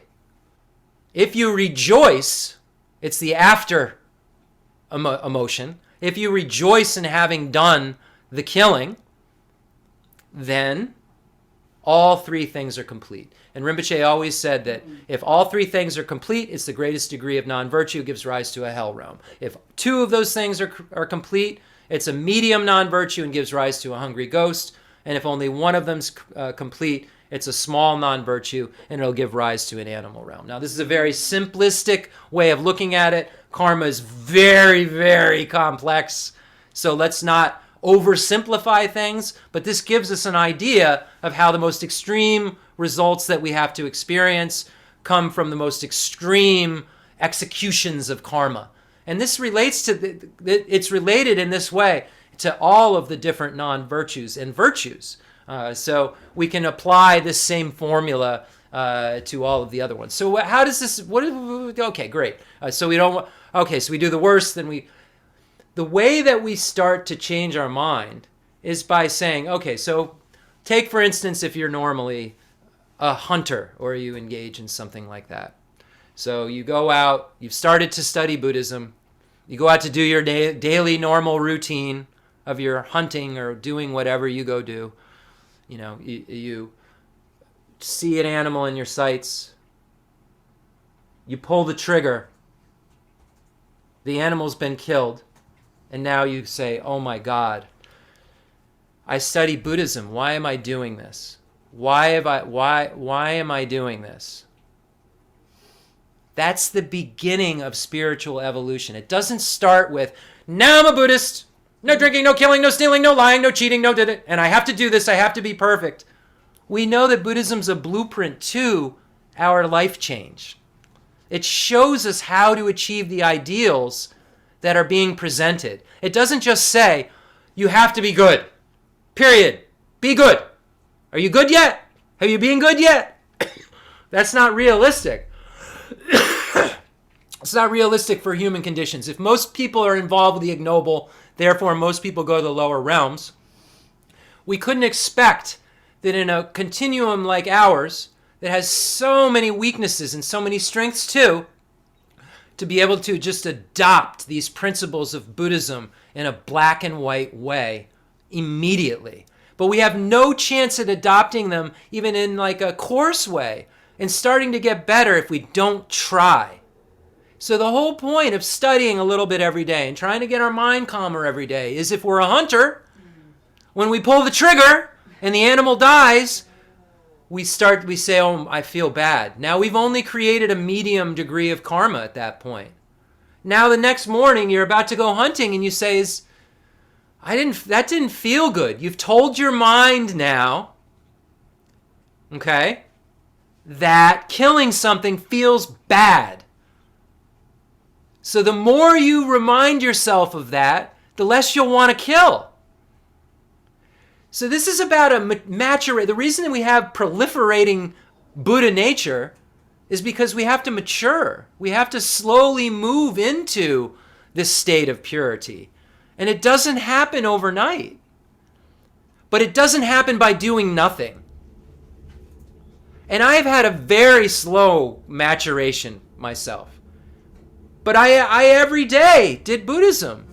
And I knew that as long as every day I did Buddhism, I had a chance because I saw all these high beings that clearly were not operating the same way as everyone else. And they promised me, just hang in there. Keep doing this. Keep reading this. Keep trying and practicing every day, a little bit, tiny bit. You know, you don't have to try to meditate for hours every day. Meditate for 10 minutes every day first. 5 minutes. I dare you. 10 minutes every day for 30 days. Get up in the morning and the first thing you do, say, I have a human basis. My life's impermanent. Meditate for 2 minutes and read a book for 8 minutes. I dare you. For 30 days. It's not like a challenge on TikTok or something. It can be. I don't know. If that's what it'll take. If that's what it'll take, then do it. But really, we're so inconsistent. We change our objects of meditation all of the time. We decide we're going to meditate on this, then we decide we're going to meditate on that, and we can't even keep a meditation object in terms of single-pointed concentration the same. And Pabunka Rinpoche says it's like we shift our practice so much. It's like we have 2 sticks to rub together to start a fire. And we start rubbing them together, and it starts to heat up. We almost get the fire going, and then we take one of the sticks and throw it and grab a new stick and start rubbing it and wonder why the fire never starts, wondering why we don't achieve any realizations. It's because we don't have any consistency. We keep grabbing all these different things. Different teachers, different this, different practices, different deities, different initiations. And we don't stick on anything whatsoever. We have no consistency. So we keep grabbing new sticks and trying to start a fire when we should just keep rubbing the stick together till it starts a fire. And if we need a bigger fire, then we'll rub some more sticks together until it makes a fire. And that consistency will make an inferno. And that inferno can truly get rid of our self-grasping ignorance and our self-cherishing attitude. Only an inferno. This is such a complicated state of mind to try to undo. And it's going to take an incredible antidote to get rid of this ignorance. It's not the kind of thing that we can just learn. It's like the ABCs and then the ignorance is gone. This is so deep-rooted, and there's artificial ignorance and naturally occurring ignorance, and there's so many forms of it and subtlety within it, and so many things that we'll have to uproot in terms of the way that because everything we look at, we're mistaken in terms of appearance, in terms of how we think about them. Once we get to the point of our eliminative engager, in terms of how we engage reality, it's so small. It's so corrupt. Undoing the corruption of our mind is a lot. And you think you can undo the corruption of your mind just by doing a little here and there. It just won't happen. I mean, I've been at it. I've been fighting at it, you know? You guys have seen me at it at times and failing at times and doing really well at times, but no one saw me stop. And that's the key. And it's not a braggadocious thing because you've seen me failing miserably at times but not stopping. And that's the key to all of this. And this is what I learned from Rinpoche when I picked him up. And I started looking at him. And really, I was like, let me see. I was such a doubting Thomas person in the beginning. Still a little bit. But in the beginning, I was so bad. Let me see how he really acts. And I'd go there after work, and I'd go there in the morning in the late 90s. And I'd check him, and I'd see, and I'd wait for him to just slip up. I was really waiting, and I just saw this being in front of me that was so pure, that accepted me at every state that I was in, and accepted me for whoever I was at that moment. And he accepted me because he knew that all that mattered is some sort of maturity within cyclic existence taking place. You know, I remember when I had, hit a really bad place, like 15 years ago, I don't know how long ago it was. And I was very embarrassed that, I had made some mistakes. And Rinpoche, I talked to him on the phone.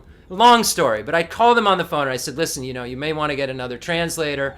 My life's kind of gotten, a little out of control. Long story. And he said to me, stop with your ego. You're my translator, first of all, so I don't know where I'm going to get another you because you're my translator. So that's the first thing. And secondly, everyone in the room, you're translating to and for. And all these people around all have afflictions and delusions.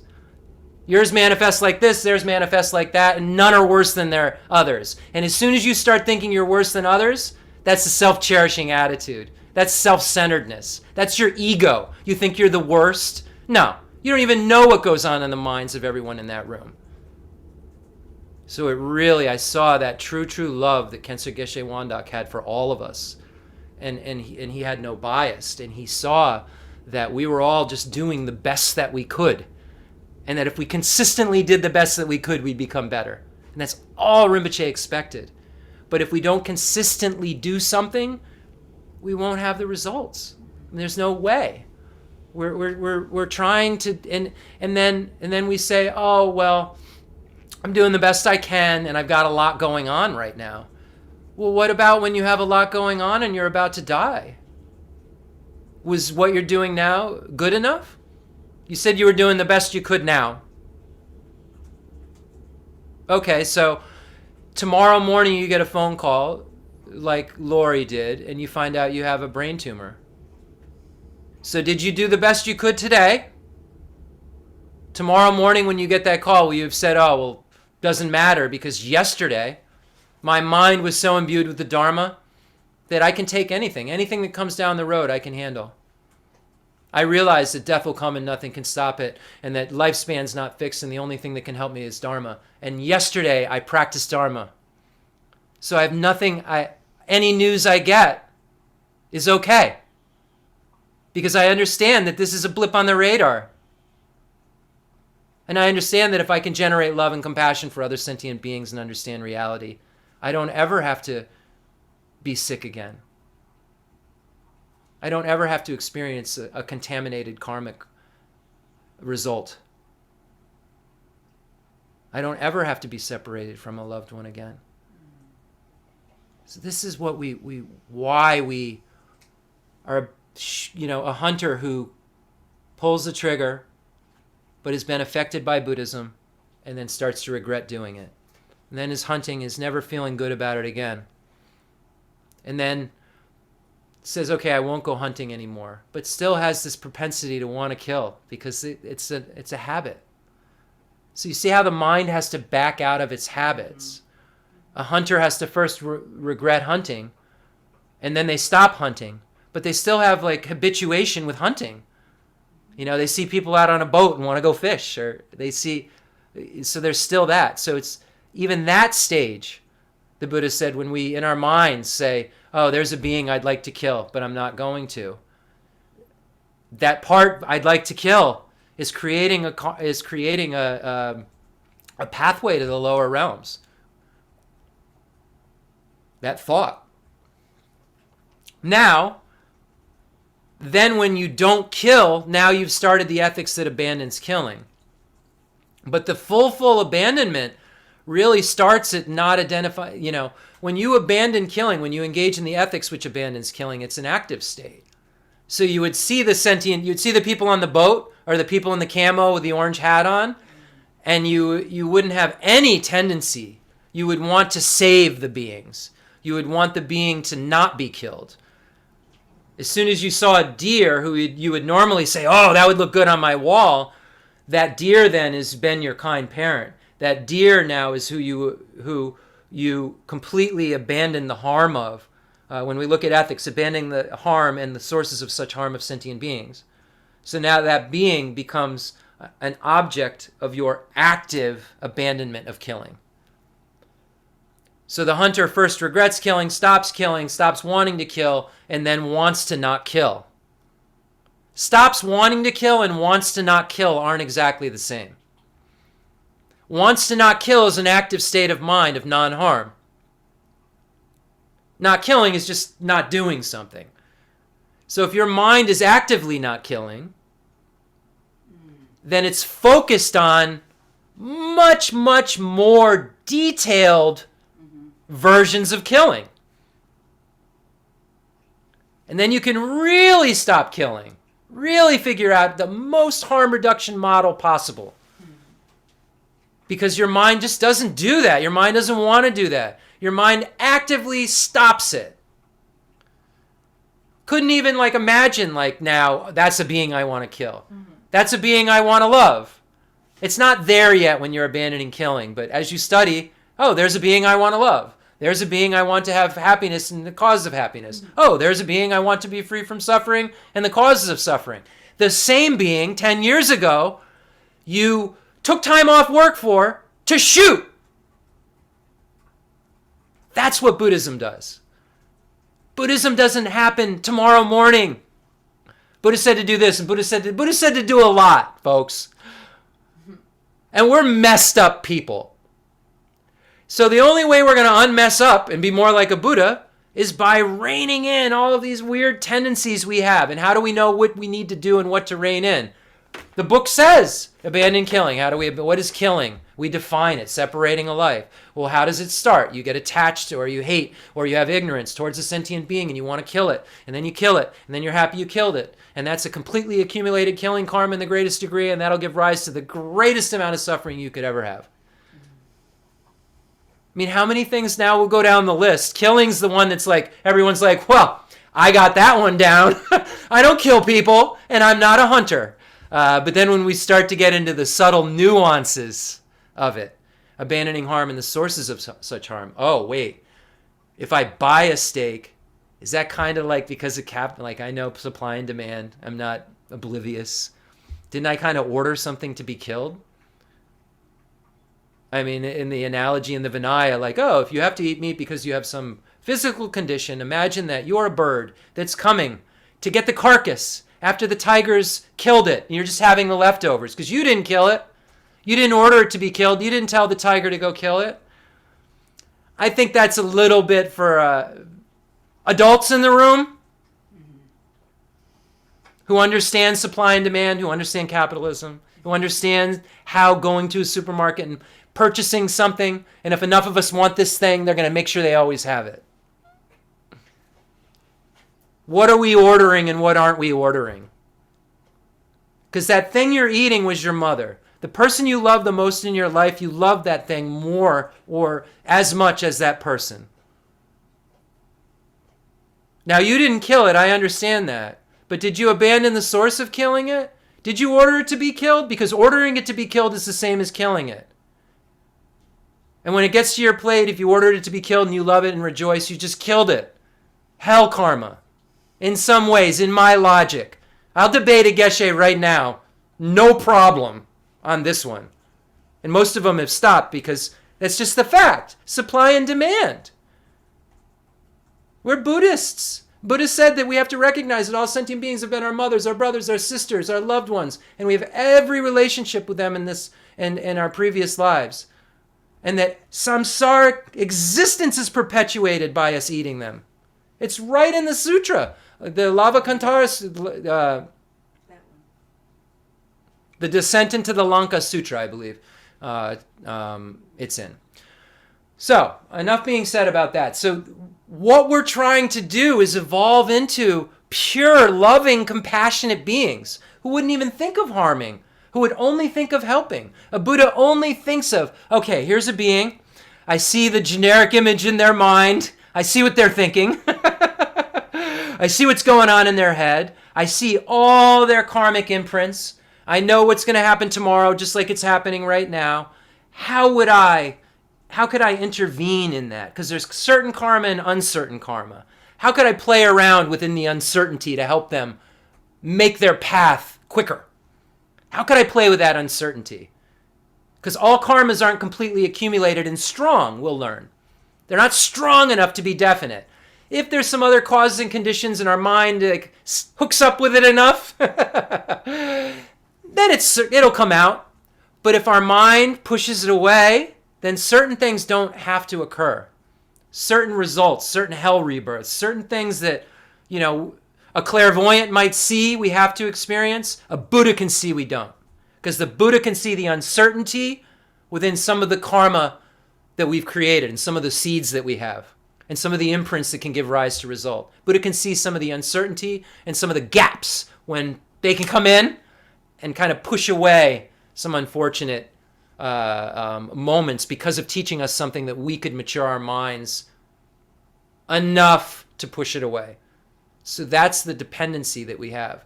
We have to have this relationship that we're creating through motivation. And this motivation will perpetuate our goodness. That's the thing. You see in the case of the hunter, how it's slowly now, 10 years later, this hunter only wants to not kill. And it's now, this hunter is more like a Buddha.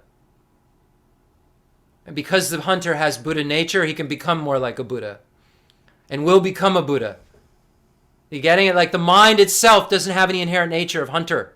It doesn't inherently want to kill things. Inherently wants to love. Inherently wants happiness and the causes of happiness.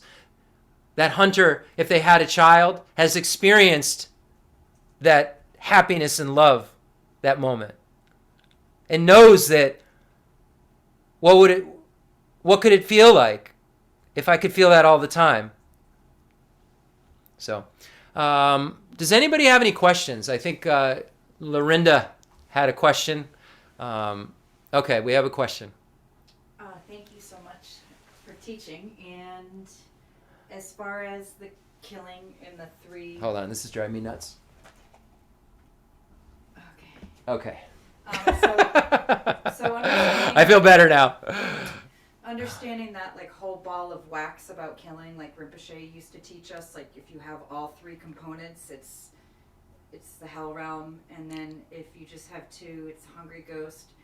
But if you just have like a bad motivation about killing, like let's say for instance, so does bad motivation mean that you see a tick on your dog and then you're like instantaneously you think about the love and compassion for your dog and not wanting your dog to get sick, and then you see the tick and you like your compassion goes to what you're attached to first, but then you realize, oh, old me would have killed the tick, but new me needs to save this tick. But if the initial thought, like that first like imprint is like kill the tick, get rid of that harmful being, is that part of motivation, bad killing motivation? Yeah, this is the faults of cyclic existence here, that when that motivation comes up, it leaves an imprint in our mind. It puts a seed.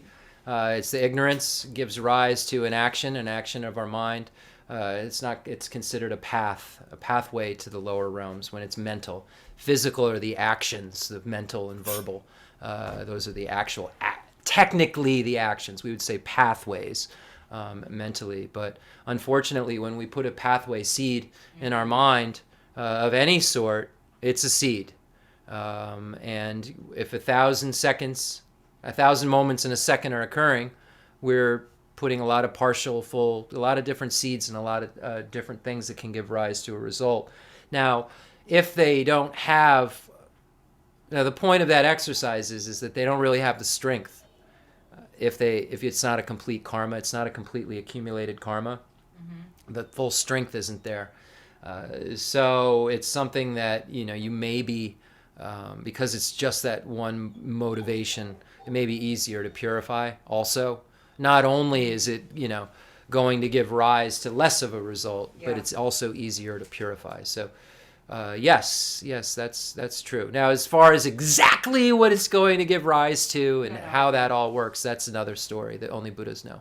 And then just one more piece. So I don't know if everybody heard the question. The question is like, if you have a dog and it has a tick on it, and you, because you're attached to the dog, you see this tick on it, and you're like, oh, I've got to kill that thing. I got to get rid of it. So now you've established a sentient being you want to kill out of it. You have an affliction of some sort that has given rise to that. But then you say, oh, but I'm a Buddhist, I don't kill.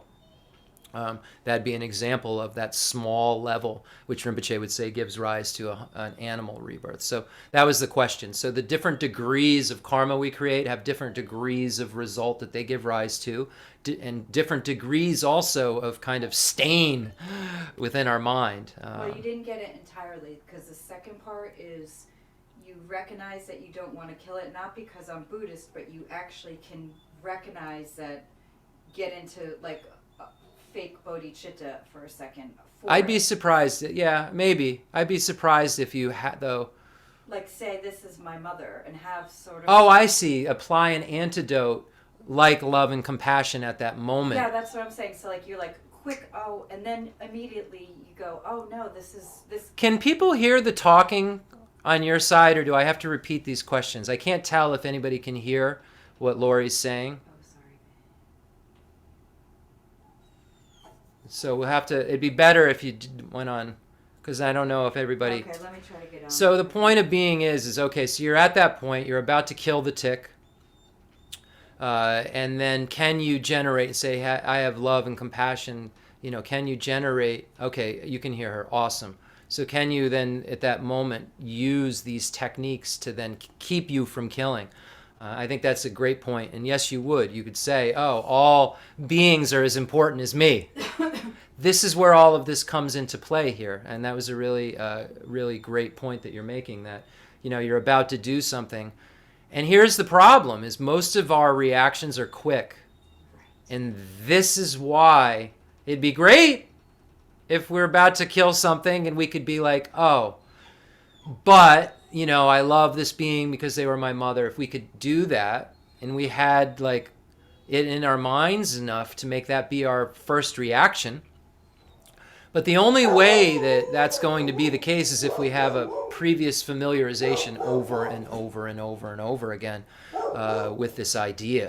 If we haven't familiarized ourselves with the fact that all beings are as important as I am, and cherishing myself is no good, and cherishing others is the best, and taking on suffering and giving happiness, and wanting to put others' needs before my own, and looking at the great kindness they've shown, and if we haven't looked at this a lot, chances are in a fit of rage or in a moment, or if a bug's biting us and we want to hit it, it's going to be hard to do that meditation that takes us almost 45 minutes at the beginning of class to get through, to get to the point where we would say things like that. So this is why meditation and glancing meditation is so important, so our mind becomes imbued with our natural reactions to be love and compassion, and this is empty, and this is karma, and so forth. And then one final thing.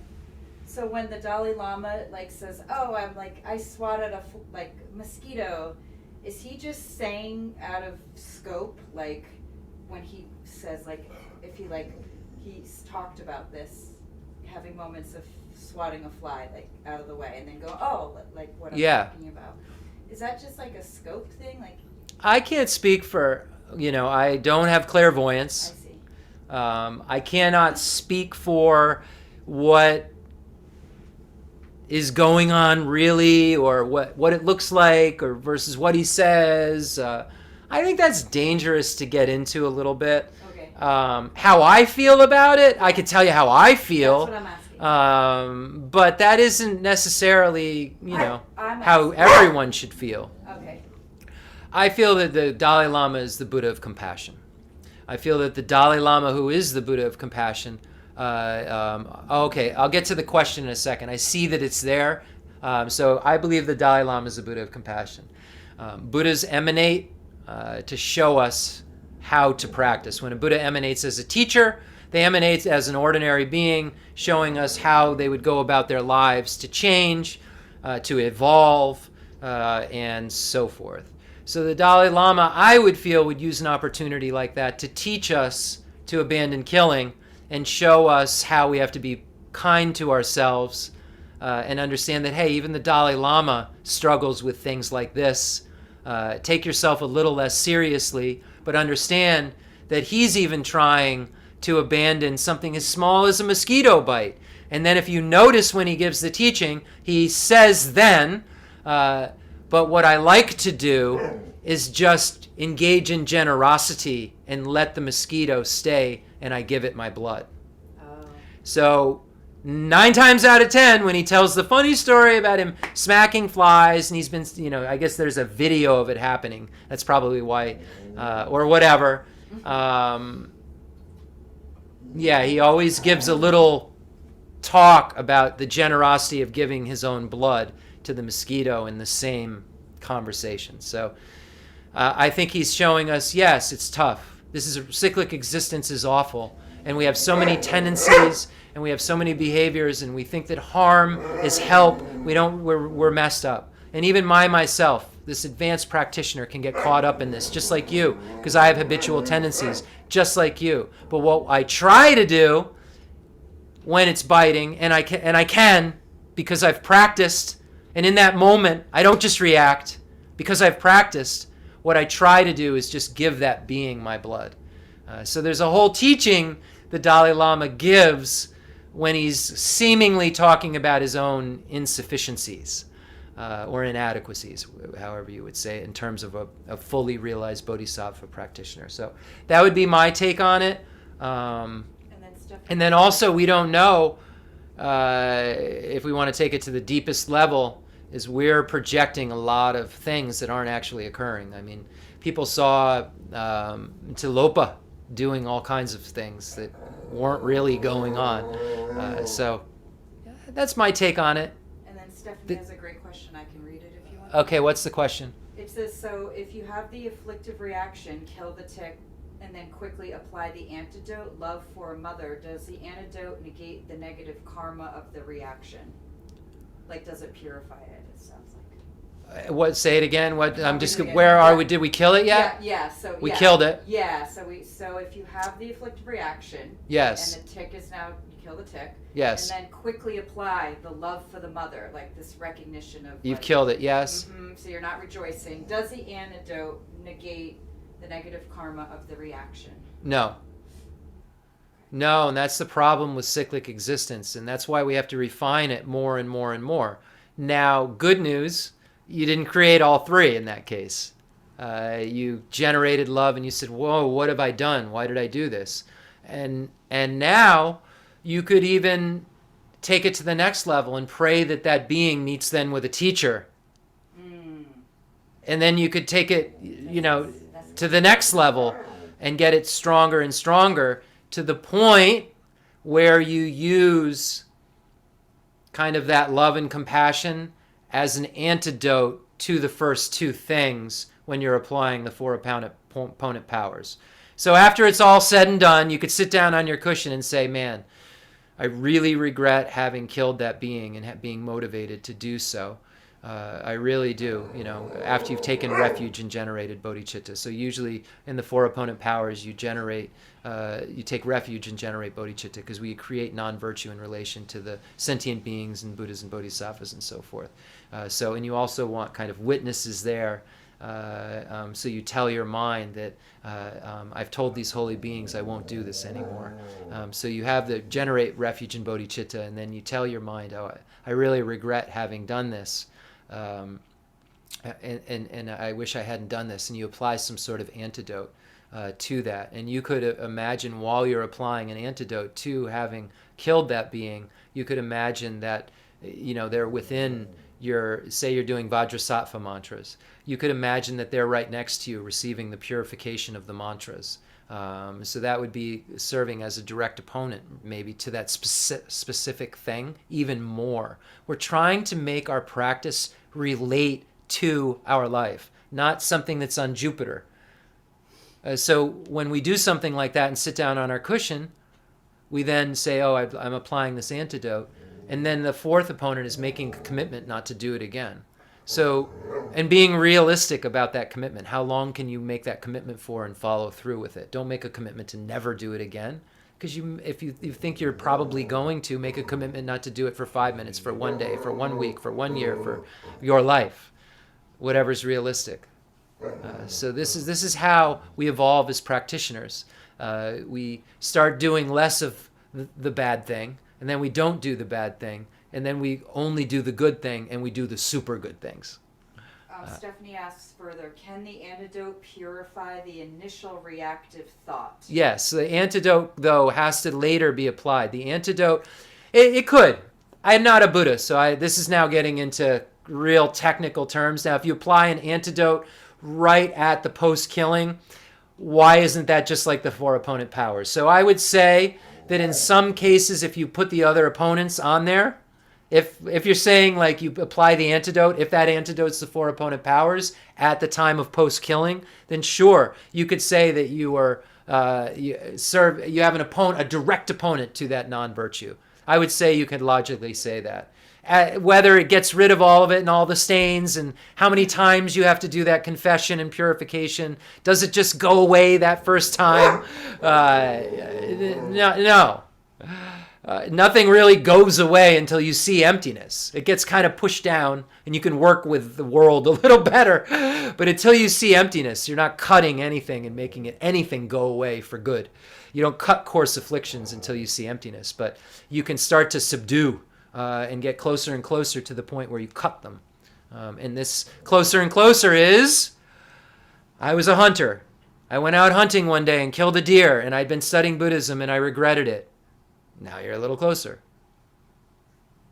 And then I went out hunting and again, and I said, I'm not going hunting ever again. I'm not going hunting tomorrow. I feel too bad when I do it. Now you're a little closer. And now you still want to sometimes because it's your habituation. And then you realize more of the teachings, and then that's not even there.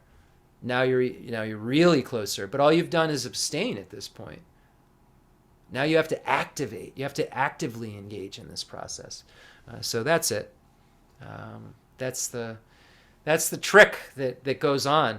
And a lot of us will read the Lam Rim and just compile information and say, I'm not supposed to do this. I'm not supposed to do that. Oops, I did it again. And oh, I'm so embarrassed. And not see that, okay, oops, I did it again is part of your path. You realized you did it. You never even realized you were doing anything. Now you've studied a little Buddhism and now you've realized something at least. That's part of your path. So be gentle on yourselves with the path, but don't be lazy. Be honestly gentle. Realistic is better than gentle, because gentle can infer a little laziness. But it's really being gentle because you're realistic. Because being coarse is what Rinpoche told me when I was in trouble. Not like the great didn't kill someone or anything, but like I was having trouble with my life. Like Rinpoche said, everyone has this. We just have to do a little better. So, yeah, Suma's just been a peach lately. Suma has a question, but unfortunately she can't ask it.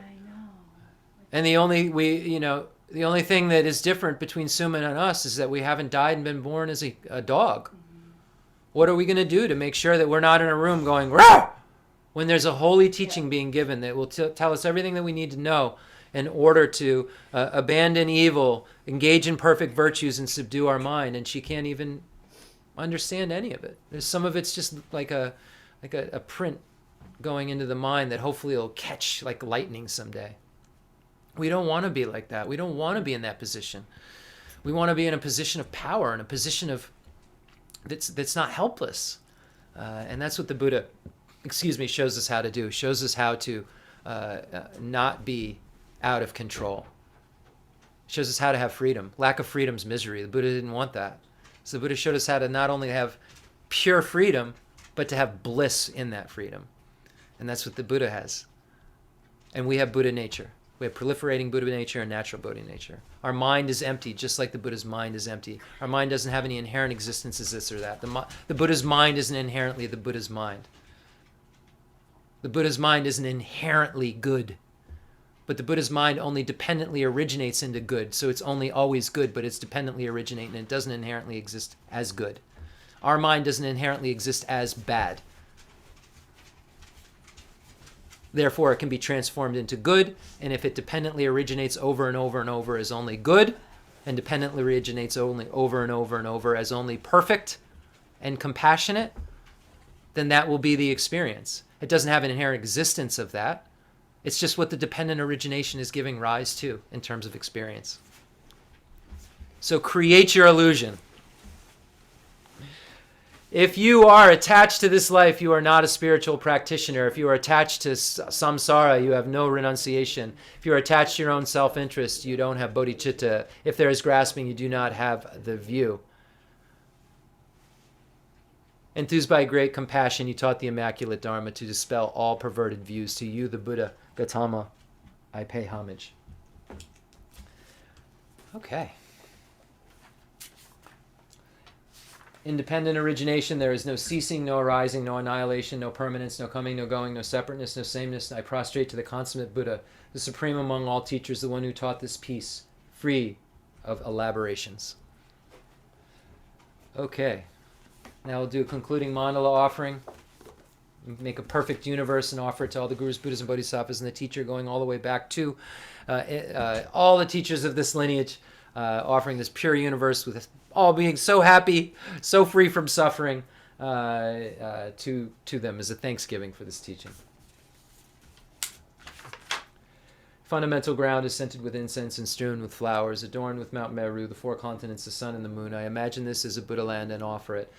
May all sentient beings enjoy this pure realm. I dedicate whatever virtues I have collected for the benefit of the teachings and of all sentient beings, and in particular for the essential teachings of Venerable Lozandrapa to shine forever. I send forth this jeweled mandala to you, precious Guru. I dedicate all this virtue to emulate the knowledge of the hero Manjushri and likewise Samantabhadra as well. With whatever dedication is praised as supreme by all the conquerors who traverse the three times, I also dedicate all my roots of virtue for the sake of auspicious deeds. Ganri rawe gorwe shinjan dir bendan dewa malu zhongwe ne chenre ziwan tenzin jazoi shabezi de badu den yoji. In that pure land surrounded by snowy mountains, you are the source of all benefit and happiness. All-powerful Avalokiteshvara Tenzin Gyatso, may you stay until samsara's end. In all our lives, may we never separate from Khensur Geshe Wandak. May we accumulate the virtue necessary in order to always meet with this precious holy being, whether it's as an emanation body in the normal worlds or when we become Arya Bodhisattvas. May we meet with him or her in their enjoyment body in that pure, pure land, and then never, ever, ever, ever separate in all our lives from Khensur Geshe Wandak until we become Buddhas. And when we become Buddhas, may we help him or her free all sentient beings from the prison of cyclic existence. Thank you so much, everybody. I appreciate it. I want to send, we watched a teaching last night. Besides the master's program that I'm involved with, Venerable Geshe Dorje Damdu teaches like a bodhisattva teaching machine. He's just, that's all he does. He's like Rinpoche in his prime, teaching 7 times a day, 7 days a week. Like he does not stop. We watched a teaching from another. He did 2 bodhicitta retreats in the last month and a half. One in like Bodh Gaya and one in Dharamsala with all these students, like 7 long bodhicitta retreats. And there's a day 2 teaching we watched last night. Wow. I mean, he always wows me, so I could probably say this anytime I watch a Venerable Geshe Dorje Damdu teaching. And I've sent some of you some of the teachings before. But I want to send all of you this particular teaching. I'll find it today. And I encourage you to go on the Tibet House Delhi. Go to YouTube. Venerable Geshe Dorje Damdu. He has teachings in Tibetan and teachings in English. He's a Cambridge student as well as a Geshe Larampa. He has a lot of the same lineage as we do. His main teacher that started with was Rinpoche's best friend. Just all the teachers he names are all teachers we're connected to, or I've known, et cetera, et cetera, et cetera. So it's so cool that we have a lineage provider that is like nothing I have ever witnessed in terms of Dharma machinery. And Dharma machinery that really shoots the Westerner well and doesn't settle. His name is Geshe. Put it right in there. Geshe, Dorje, D-O-R-J-E, new word, Damdu, D-A-M-D-U-L. Venerable Geshe Dorje Damdu. Tibet what? Tibet House, Delhi. Incredible. I'll send Delhi, sorry. D-E-L-H-I? Yeah, D-E-L-H-I. Okay. Geshe Dorje Damdu, Tibet House, Delhi. Yes, it's so skilled. Between him and Aga, I have my hand, and Geshe Malabdran too. I completely have my hands full with as much information as I could possibly need. And any question I have now, Geshe Aga Umzala, we just have this connection where he's just like, call me. So it's that old relationship I had with Rinpoche where I could be like, well, what about this? Anytime I think of something dumb or smart and think like, what about this? Who am I going to ask? And then I can't find it in the book. And I could always call Rinpoche or just knew I would see him. And I feel so fortunate that I know I have a qualified person to ask anything. And 3 of them, at my fingertips, as Geshe-la would say. So, yeah, I will make sure that I'll send that specific teaching because there's some... He's a teaching machine. There's a lot of teachings online. But this one we heard last night, I've got to find it.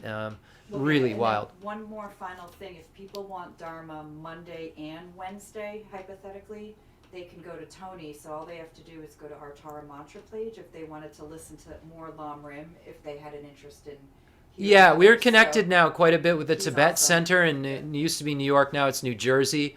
Geshe Nikki Ken Rinpoche, Rato Rinpoche is the director, and the Ling Rinpoche is the spiritual director now, who was the reincarnation of Rinpoche's root teacher. So we're just connected to all of this stuff and all of this lineage stuff. So every Monday and Wednesday at 7 p.m. they go on Facebook, and Tony, who was a student of Rinpoche, of Chunglo Rinpoche for 40 years, just brings these resources. He doesn't teach. He gives little bits of talk, but he brings these resources of all of these different commentaries, and he just reads them and it says, oh, and reads like 4 pages of this, and it's really fun to watch, and it's great for me because I don't have to talk. I don't have to do anything. I can just sit back and bathe in the glory of the Dharma. And he lost his guru. And he lost his teacher. Yeah. Also, so we have a real connection there. And every second, I don't know, they just did it. It's on the Tara Facebook page. Every other week they do a Tara sadhana practice, all the visualizations with 1,000 mantras together, and it's on Facebook too. So if you want to keep connected to Tara, we've been trying to do that. And you can actually go to Orange, New Jersey, to the center. They've invited us many times. It just hasn't happened yet, and do the practice with them. And they have a Kala Chakra, almost life-size statue, and they have a Tara that's almost life-size too. So maybe we could all road trip sometime down there and go to do the Tara practice as a group. I just made that up, but that sounds fun. All right. Anything else? Does anybody have any other questions? I'm trying to keep with the 12 o'clock time and not hold hostages. Buddhist Center road trip, you just read my mind. Yeah, I think maybe. I love these people. I mean, I really do. They're so grounded, normal, everyday practitioners. Tony's very funny. He's like I'd say Italian, right? He's like a old school Brooklyn guy with a New York accent, and he just delivers the Dharma in such this like awesome way that he's awesome. He's like, because he never became a monk, just like, myself. He's just lived, right? But he has guru devotion, and he was with Chungla so many years, and Chungla entrusts him to run all of this. And it's funny. He's like, he's talking about the different tenets, and he's like, New York lawyers couldn't keep up with this. So it's just, he really, I just encourage you to check it out. There's a wrench for every nut. You may love him, you may not, but really we have this great connection. And as soon as we've never met, we've never talked, and as soon as he heard through the grapevine, because he knows who we are when we go on and watch. It's been told to him who Tara Mantra is, and you can go on Tara Mantra and see, Rinpoche there and stuff, so he knows who we are. But we've never talked once. And 2 times ago they came on, and he goes, oh, Tara Mantra, I heard about your wife. Don't worry, she's our responsibility now. Rato Monastery's been contacted, and they're doing prayers, and just so amazing just to see that support. People who barely even know us, supporting and calling and just receiving. Geshe Aga, I'll say this and end, so loving and caring. I told him, it was the middle of his night when I told him what happened to Lori. The next morning, I get it's not our morning, it's his morning. And I go on my phone, I see it's 6 a.m. his time. There's just a picture of Medicine Buddha. He says, I'm doing Medicine Buddha Puja right now for Lori, and I'm doing Tara prayers for her as well. And then this is in the midst of other pictures of him leading thousands of monks in prayer as the chanting master and standing in front of the abbot. He's the third in charge of Drepung. And he's taking his morning time. He's so busy. The chanting master, look into it, they're the busiest person of the monastery.